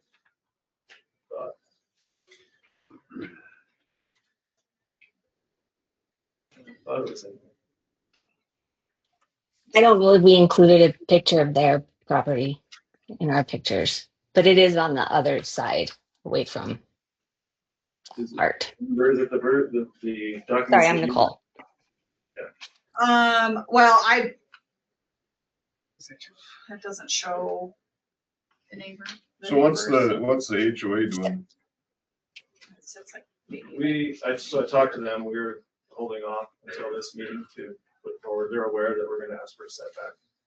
They have to go through their road or their HOA for a setback. Yeah, they're approval just as standing well. by. So just because they get this one doesn't mean that their HOA is gonna approve it. Yeah, I don't have one of theirs. And then they didn't include it in their letter. Yeah. If I may, Mr. Chairman, 6.5 foot variance is what you're looking at? Yeah, it ends up being 18.5 feet is what this shows, the survey. From the property line to the back corner of the house is 18.5 feet. And it is a side setback.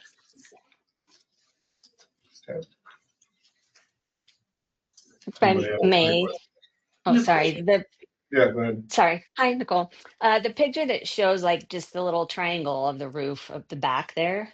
I'm sorry, there are so many pictures, so I can't tell you which page, but that is all you can see from the back of the property. We did not stand on the, we're standing on the property line to take this picture. So that is all you can see. The location of their home is nowhere near this area. It's on the other side. You cannot see this garage at all from there. Maybe from the window of their house. I don't know. I don't have their plans, but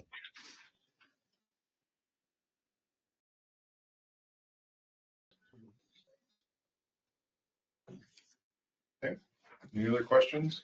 I got one. So it says in here that the neighbors offered in a good faith, offer to do a land swap to bring the garage into compliance and eliminate the need for the variance. Is that true?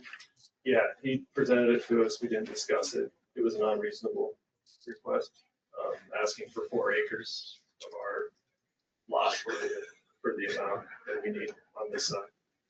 Seems like yeah. Why not 10? And they did, you guys got a copy, yeah, you did get a copy of that letter. And that was from the neighbors. Now, we got that yesterday. They did call me. They did kind of explain their point of view. I did Bill tell them. Schweitzer, I'm online, sorry. Oh, you are online, Bill? Okay. I am. So he didn't know if he could be online today or not, so they made sure that you guys had the letter before the meeting, just, to be safe. So obviously it's 2 neighboring landowners that have a different opinion on it. Ultimately, what it comes down to is you guys get to decide if it's okay or not. I don't know if Bill may want to talk. Yeah, I guess I don't have much more to add other than what was in my letter. We just found out about this yesterday, so it was kind of sudden for us to try to respond to this. To answer the question about our house location, we're roughly about 220 feet from this garage, so we will not be able to see it. The land swap discussion was just an initial conversation.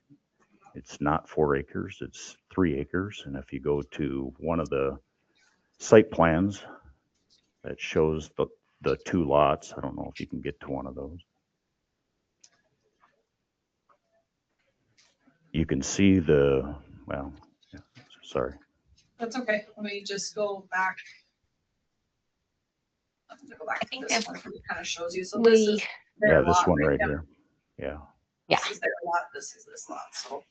So it's the triangle that falls back behind ours. I was just trying to keep it simple. That's the way I am. Drawing a straight line that goes right straight back. So I would adjust our lot so that they would be in compliance. And I was just taking the line straight back. And my measurement is 3 acres, not 4.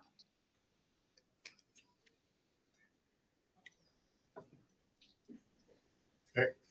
And I just wanted to just add just a little bit. So, so my wife and I, Melanie, we are moving out there. This is where we are retiring. This is going to be our forever home. We're building approximately a 6,000 square foot home on top of that hill. We're looking forward to living out there. And we're just hoping that we can work some things out with our neighbor here. But appears like it may not go the way we want it to go. Thank you. No, we have, you know, it's your guys' call what you want to do. We have, you don't have to make a decision. You could hold it off and let them see if they can come to an agreement. You've done that before. Or you can choose to have it go forward to the Board of Adjustment too. You know, that's the normal process anyways. It has to go forward to the Board of Adjustment either way. So that's kind of your guys's, you know, whatever you guys want to do with it. It's a recommendation to the Board of Adjustment. Yeah. I would really like to see him be able to negotiate and get something figured out to move the lot line around, in my personal opinion. Mr. Chair, we can put that to the party, to the gentleman online to see if he's open to that and if they agree to come back another day.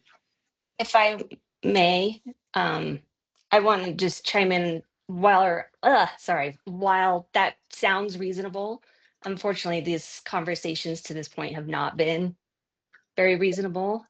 I don't believe that we'll be able to come to a conclusion. You can see that 3 acres for approximately 100 yards. That's just, it's a non-starter. We're not going to give up 3 acres of our land for the 6.5 feet. We were very deliberate in making sure we had this very short. You wouldn't be able to see it. It's built into the side of the hill. It's unfortunate. This was obviously not something we did on purpose. I have read his letter.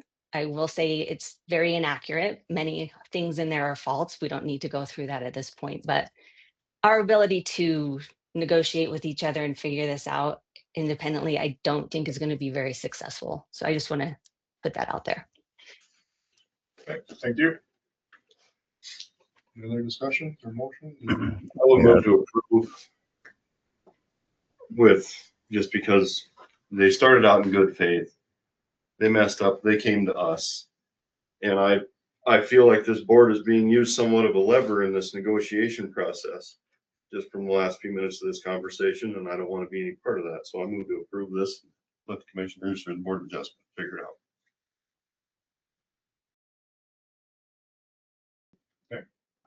You would need to pick an item off the Board of Adjustment approval list that you think this. I don't think this was injurious to the neighborhood or detrimental to the public interest. I'll use that for my condition. I'll second it. Okay, any other discussion?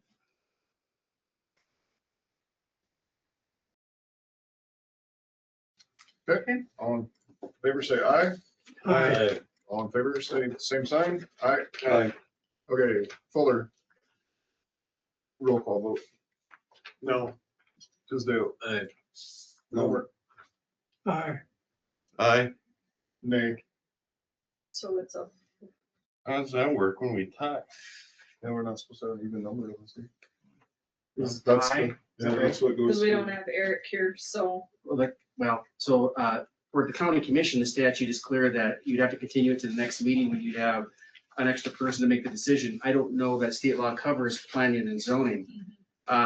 But to apply that same statute, I guess it would be that you would continue it to your next meeting. When Eric is here, and then of course he would need to be brought up to speed on all this discussion, so everyone would have to come back. Otherwise, I suppose you could send it to the county commissioners as a tie, which is essentially a no recommendation. We've never had that happen before. Let's send it and see what happens. Eric's gonna be there at the commission meeting, so. Yeah, I don't have a problem So with we that. just send it forward with no recommendation. Well, or that I it's mean, a, we it's just a, have it's to a tie, yeah. Okay. Especially since Eric will be at that meeting anyway. So for everybody, the person that's not here is Eric Jennings. He's the current chairman of the county commission. He's gone this week, so he's obviously a county commissioner, board of adjustment, same thing. He'll be present at the next public hearing when this is presented, right? So he's gonna decide it one way or another. He'll be part of the discussion. Does that make sense to everybody? Okay, so it'll go forward with a tie. Yeah. With a tie. That's the first time in How long have they been here? 22 years? Never had that happen. Sorry to make it difficult for you. Jeez. All right, so I'm gonna have you sign this while you're here, and then that way you don't have to bring paperwork back to me. Okay. And then you'll do the sign. Yeah.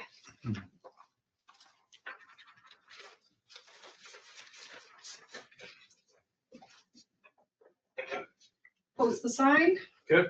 That's just a copy of like what got sent to the paper. Okay. Great. So that's just for your records, and then that's all I need is these for me. Thank you. Okay, so Board of Adjustment, and it's on the 24th at 9 a.m. Yep, 24th at 9 a.m. Same process will apply. This will be available as well, and then it's in this room. Okay, we'll be here. Okay, thank you.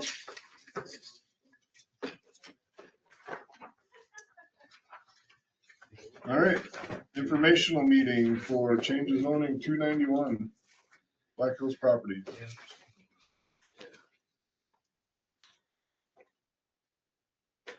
Is anybody online for this one? So I am going to recommend that it's not on the agenda because I'm not going to present it. I think it's too deep for you to So appreciate. it's Yeah. not me. So, and they were aware of it. They all knew that it was on today's agenda. So Okay, we will skip that one. we'll just put it on. How do we usually do it? We need to Not make a table it, motion to continue it. continue Continue it to the next Yep. meeting. So we have a motion for that. Make a motion to continue to the next meeting. Second. Discussion, all in favor, say aye. Aye. Close same sign, motion carried. Easy enough. All right. The meeting report, anybody have anything? All right. Guy here. So, no, he usually doesn't come to the meetings. You guys got your printout again. He went through everything, been there, did his normal. He's doing a really good job. He always has it to Amy. Whenever Amy tells him it's supposed to be there, it's there. So it's worked out really well. Okay, layout for applicant Golden Reward Mining Company. Yep. So this one, is kind of an interesting one. So, this one, from a staff perspective, I did not approve it. There's no fire plant in the area. There's 2 buildings on the lot. The access to the lot will come off of Cherry Summit Road. They'll have to go through the regular, building permit process if they ever get a building. That's normal. Work has always had that. The issue that we have with this one is normally we require the remainders to be platted. We started that years and years and years ago. And this would be not platting the remainders of the mineral survey loads because they're trying to just get the pond, the containment pond onto its own lot. You guys can choose to do that if you want to. It's just from our perspective, we've always required the entirety. So if they did 2 lots or whatever, that's kind of how we've done it for quite a while now. We have had a couple of scenarios where you've allowed Homestake to do like some stuff for like land transfer type things.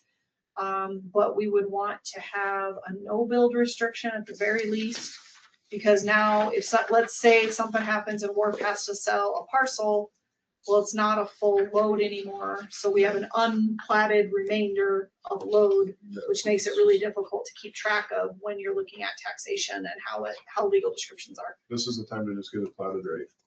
So So they're here with info. My name is Jasmine McCauley. I'm the environmental manager for work. Thank you for hearing us today.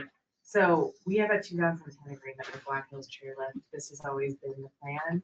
This is just the first step. This is literally just the first step to illustrate a couple of buildings in the pond that we'd like to transfer over to them. There's a lot of work to be done still, and I think eventually we'll be going to the DNR and asking for release. And at that time, I think it makes more sense to think about the mineral surveys and how we do that, because I think it will be bigger. This is literally only to describe the area. So when we go to the DNR with the 20 acres as per the 2010 agreement, it's to illustrate it. The 2010 agreement is referenced in our CUP as well. And so there was some thought given to this originally, and this has always been the plan that we're just trying to execute. So I think that would be our preference, because I think we're gonna have to end up doing it And there'll be a much larger section rather than just the 20 at this point that we're talking about.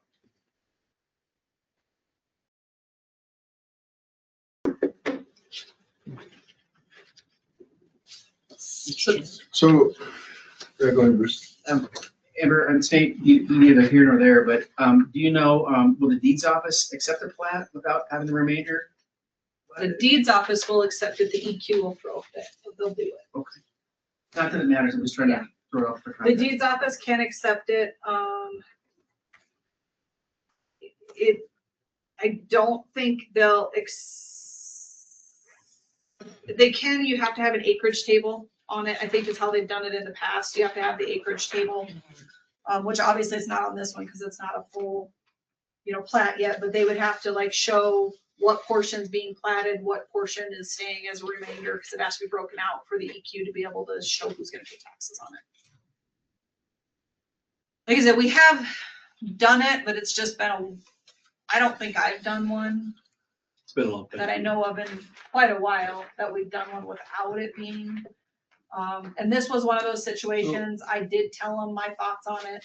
They didn't necessarily agree, and that's okay. That's why they're here as a layout plan in front of you guys. So does Wharf own all those mineral They do. surveys? Golden Reward owns all of it.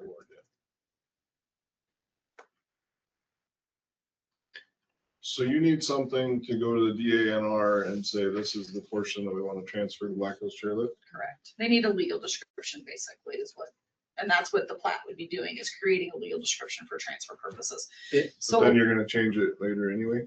I think there's a larger conversation to be had. We want to do this 20 acres because it's for Black Hills, since there's snowmaking and they use the buildings, they use it anyway. So this is specifically outlined in the agreement. But eventually we're going to go and ask for post-closure release for the whole area. And I think at that point that would make sense to look at the So I understand the reasoning behind Yeah. it. It's just, we need to be very clear on if we do this. I think, what I looked back at, we did one, I think it was Wharf to Terry Peak off of the Terry Summit, not the Terry Peak Summit Road, the road that goes back to Wharf.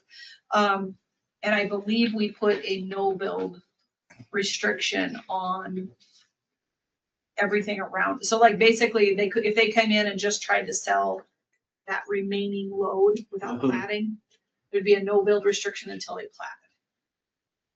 Does that make sense? Like that, I think that's how we did. I have to go back and look at the wording, but we did do a no build restriction of some sort. That's why we did for.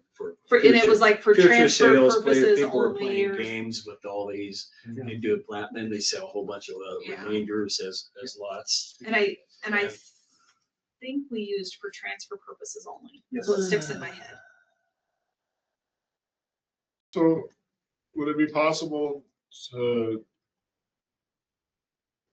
just draw a box around a whole bunch of those and plot that off as one thing? You'd have to follow their lines Yeah. in order to Oh, do it'd it. be a weird, we looked at it. And, The yeah. shape is, the 20 acres probably wouldn't, like it wouldn't be 20 acres, which is what the agreement is based off of right now. Yeah, Rob has a question. yeah, go ahead. He'll be surveying it.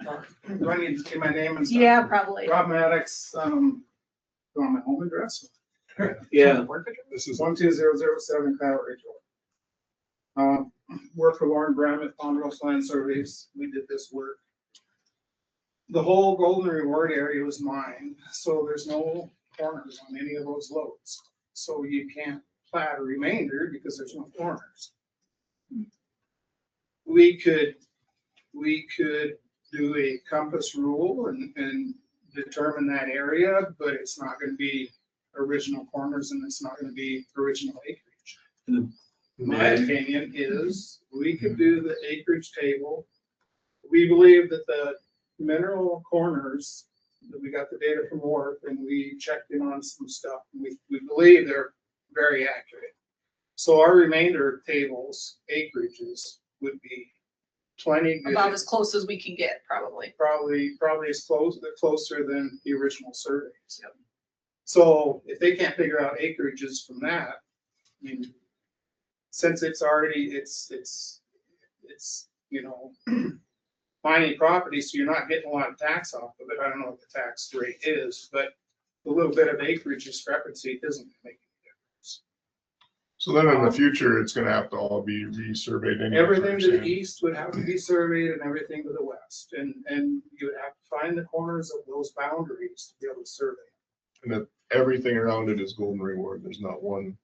Correct. There's no Is private this land over part of an there. old processing facility, mining facility, This is, yeah, this is where the pond is. where the pond from the The pond processing and the area, building. from Low Beach Path? Yeah, and that's what Terry Peak is currently using. They use it for storage for their stuff, and then they use the pond for snow. What are you suggesting to be the no bill part? The platted Well- portion or the remainders? The remainders would have a no build until such time that they platted, Okay. basically, like, they would just have to deal with the platting.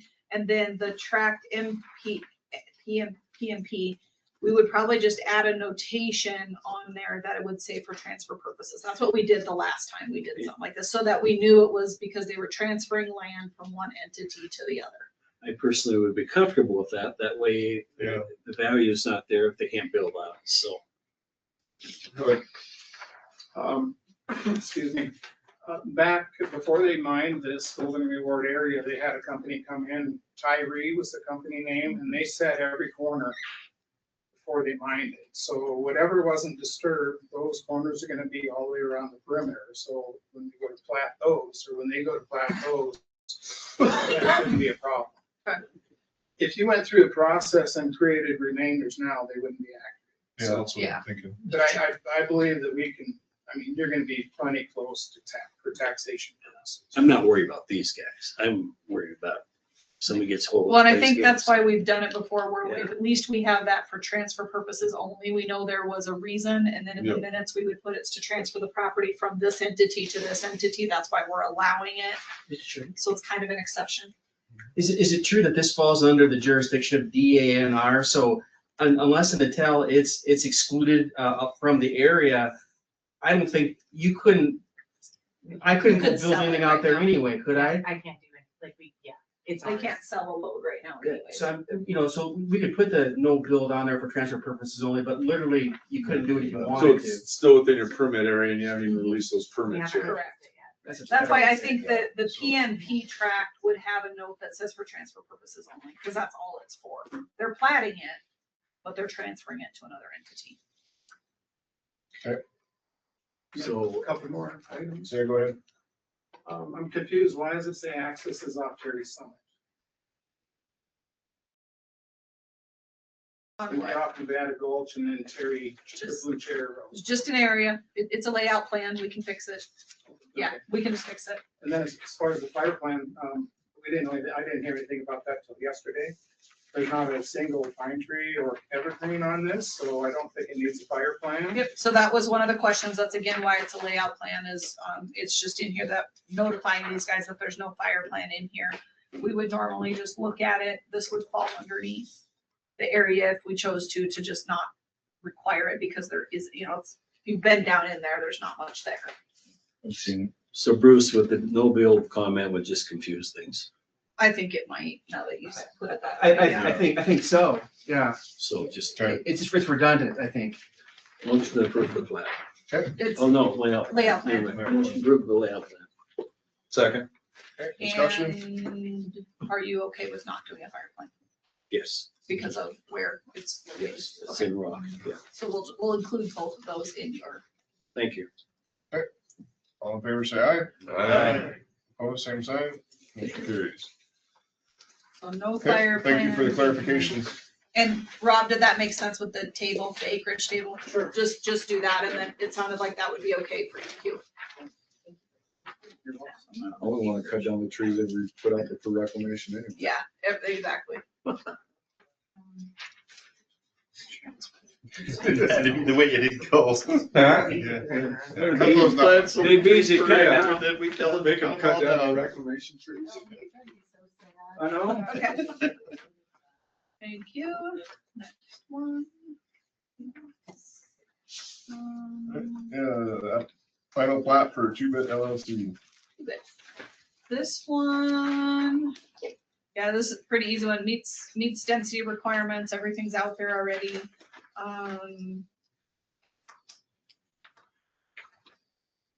I don't know, Does it there's match the really, preliminary? matches the approved preliminary, already in HOA, community water systems, septic systems. Just a final plat. The fire plan is within the covenant, so it was one of those older subdivisions that did that.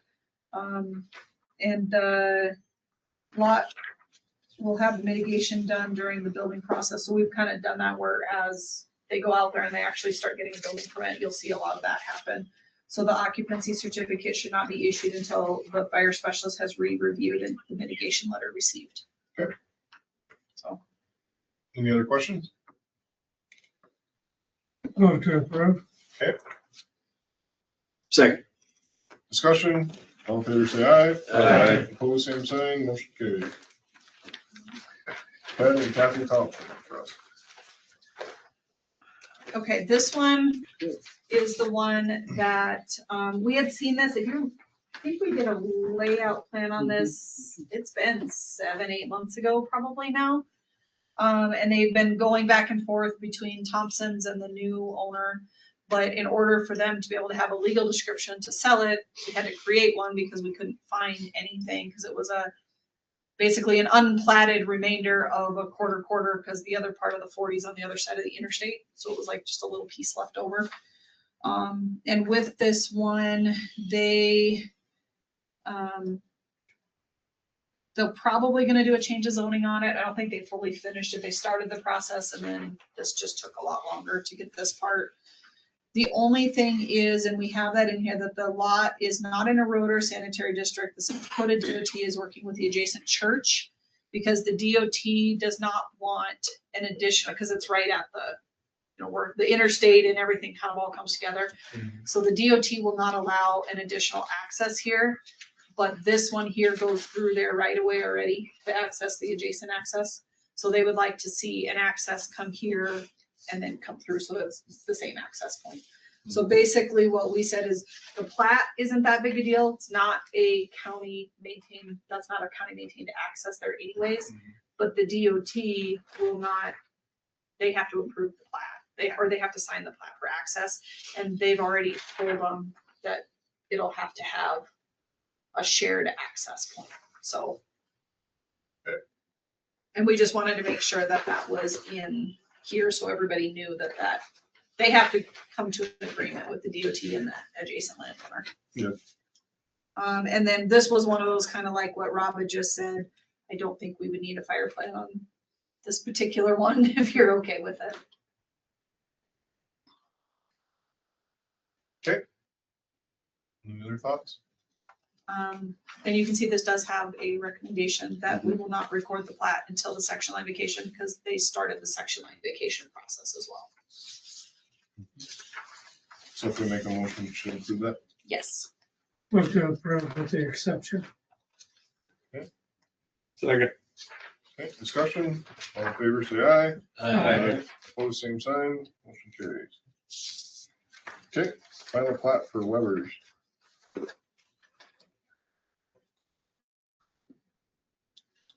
All right. This is a preliminary and a final.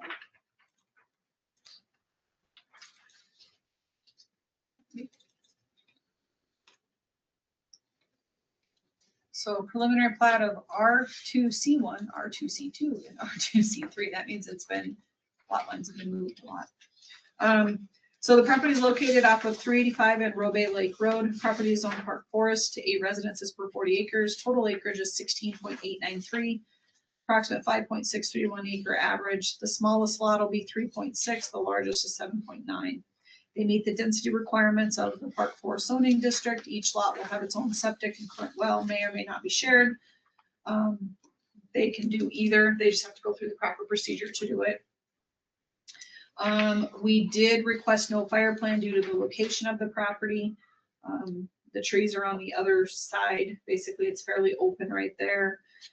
And this would be, you kind of know when you're going down 385, there's the barn and the house over here, and they have right across from the campground out there, and Robay Lake and the campground, and then there's a barn and a house there with some equipment sitting out in the yard. That's So was this like this where the, lot. like the trailer and the grocery store used to be kind of in that area? Well, that's on this side, Okay, on the other side, but this is, Right. there's a barn there okay. and there's a house there now. And then there's some different tractors and stuff like that Oh, yeah. kind of sitting there, Okay. you know where that Yeah, is? yeah. So that's where this is here. They want to subdivide it. Freeways. Surrounded by Forest Service on this side, Highway 385 is right here, and then you have the campground across the street. There is gonna be floodway in here, which we don't have a lot of floodway in our area, but this, I mean, that's Box Elder Forest Creek comes through there on this upper end. Okay, anybody have anything to worry about? Pretty simple. Move to approve final plat. It's a preliminary and a final all in. Okay, move to approve preliminary and final. Second. Discussion? All in favor, say aye. Aye. Opposed, same sign. Motion carries. Mr. Chairman, there are some folks here for the next one. We're not the Shanks. They're coming in the room. Okay, we have preliminary and final plat for Carl and Nancy Shank. No relation to you that I know of. No relation. Must be nice folks. Yeah. Alright, so this one is for Shank, preliminary and final plat. I think you guys remember this one. We've gone back and forth on this quite a bit.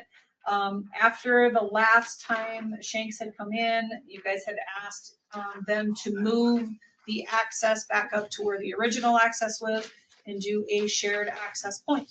They did agree to that. These are the people purchasing the lot.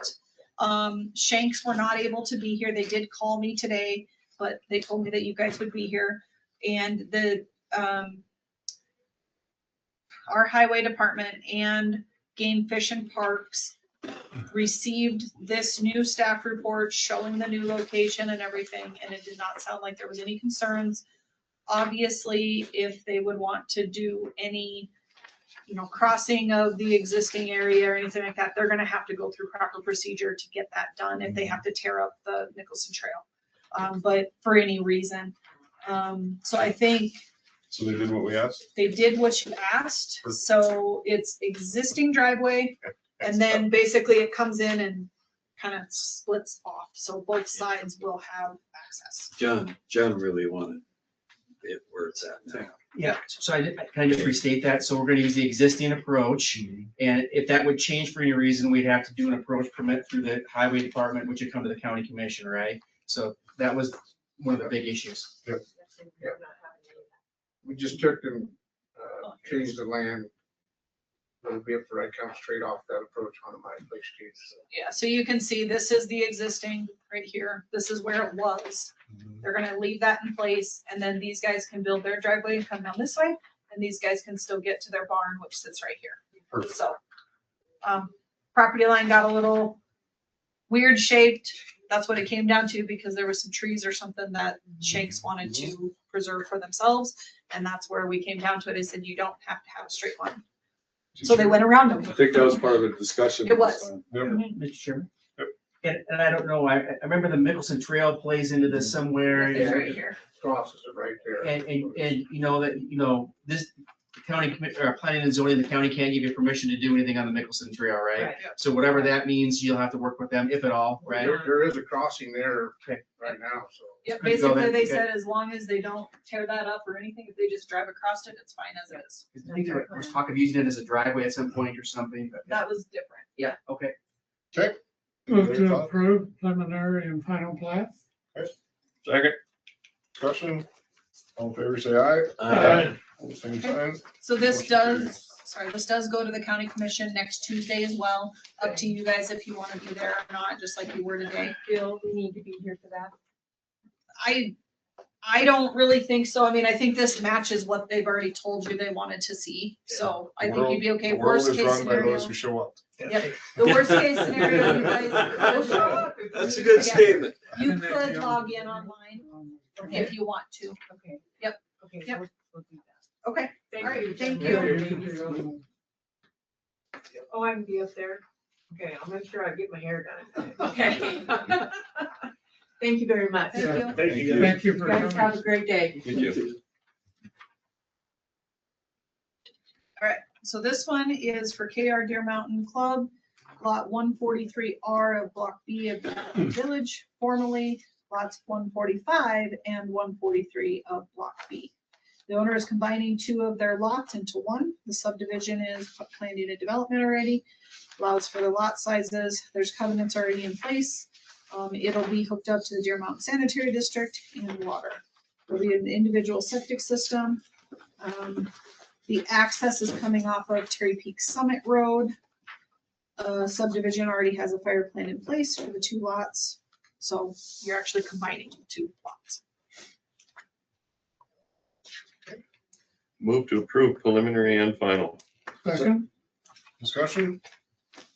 All in favor, say aye. Aye. Opposed, same sign. Motion carried. Do we have a discussion item? Oh, let me look here. I don't remember. I think so. We do that? I think I had something. Oh, I know what it was. Just kind of an update. So normally I would come to you guys with like what my plans were for 2026 to work on ordinance revisions or whatever. And we're still waiting on the one court case. So I can't fix last year's stuff yet. It's still just in limbo because we're waiting on that before I can update it online. So because of that, I don't really want to start anything new because it really makes people lose track if I don't have it in the ordinance instead of a separate document. I do have a list of some minor things that we've kind of caught. The big thing that I do think we're going to see come out of legislation and South Dakota Planning Association and whatnot is going to be a temporary draft ordinance for communities regarding solar energy, towers, and data centers. I am expecting that in the end of all of this.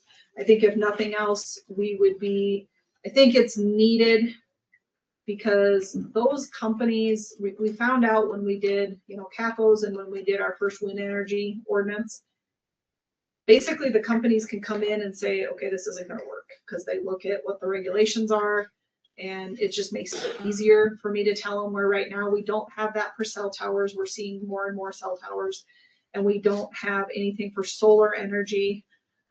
I've had that come up quite a bit. I've had some data center. I don't think we'll see data centers in Lawrence County necessarily. I think we will in some surrounding communities, but it's a lot easier for me to have basic, here's the rules of what you have to follow.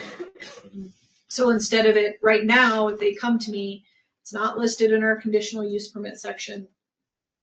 It's kind of a gray area. So I would like to see that, but again, I'm kind of waiting to see what happens with legislation because I think we'll see some draft ordinances that we don't have to write it on our own. It's either going to come out of the PUC or there's going to be something. That's what happened with wind towers way back when they gave us a draft and said, here's your draft, edit it as you see fit for your zoning. That's what I'd like to see. And I think that will happen. So that's really the only thing on my radar for this year would be those items. We did not ever complete the change of zoning map update.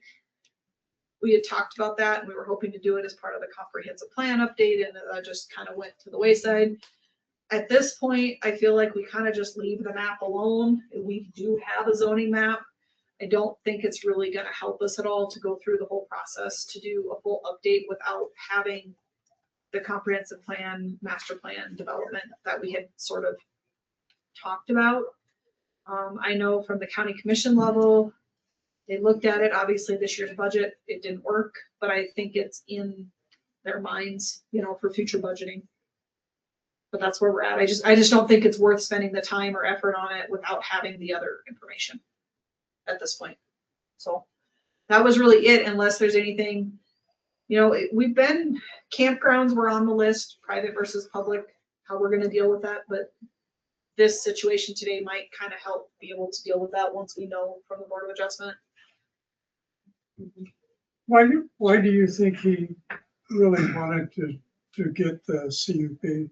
Why didn't you just, Because he was trying to not make his neighbors mad. He's just trying to do it. Good guy.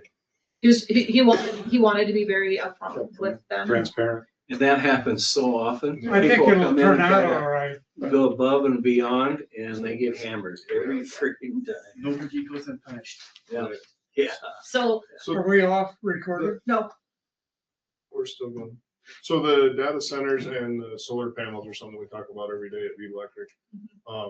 So eventually it's looking like probably every population center of a certain size is gonna have a data center attached to it.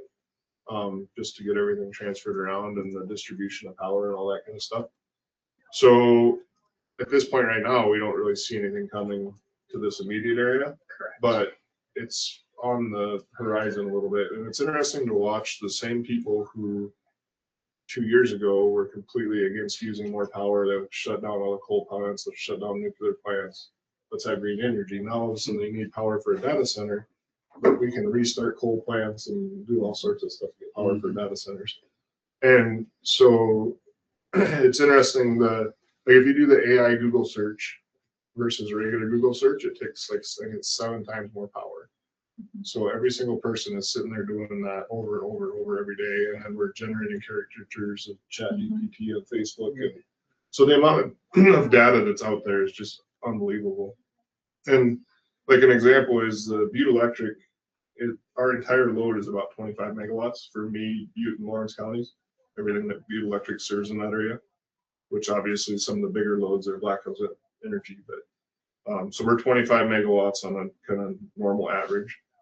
One data center can easily be 100 megawatts. So if we get those, it's like say somebody decides they buy land and they want to build a data center there, we're required by law to get them power.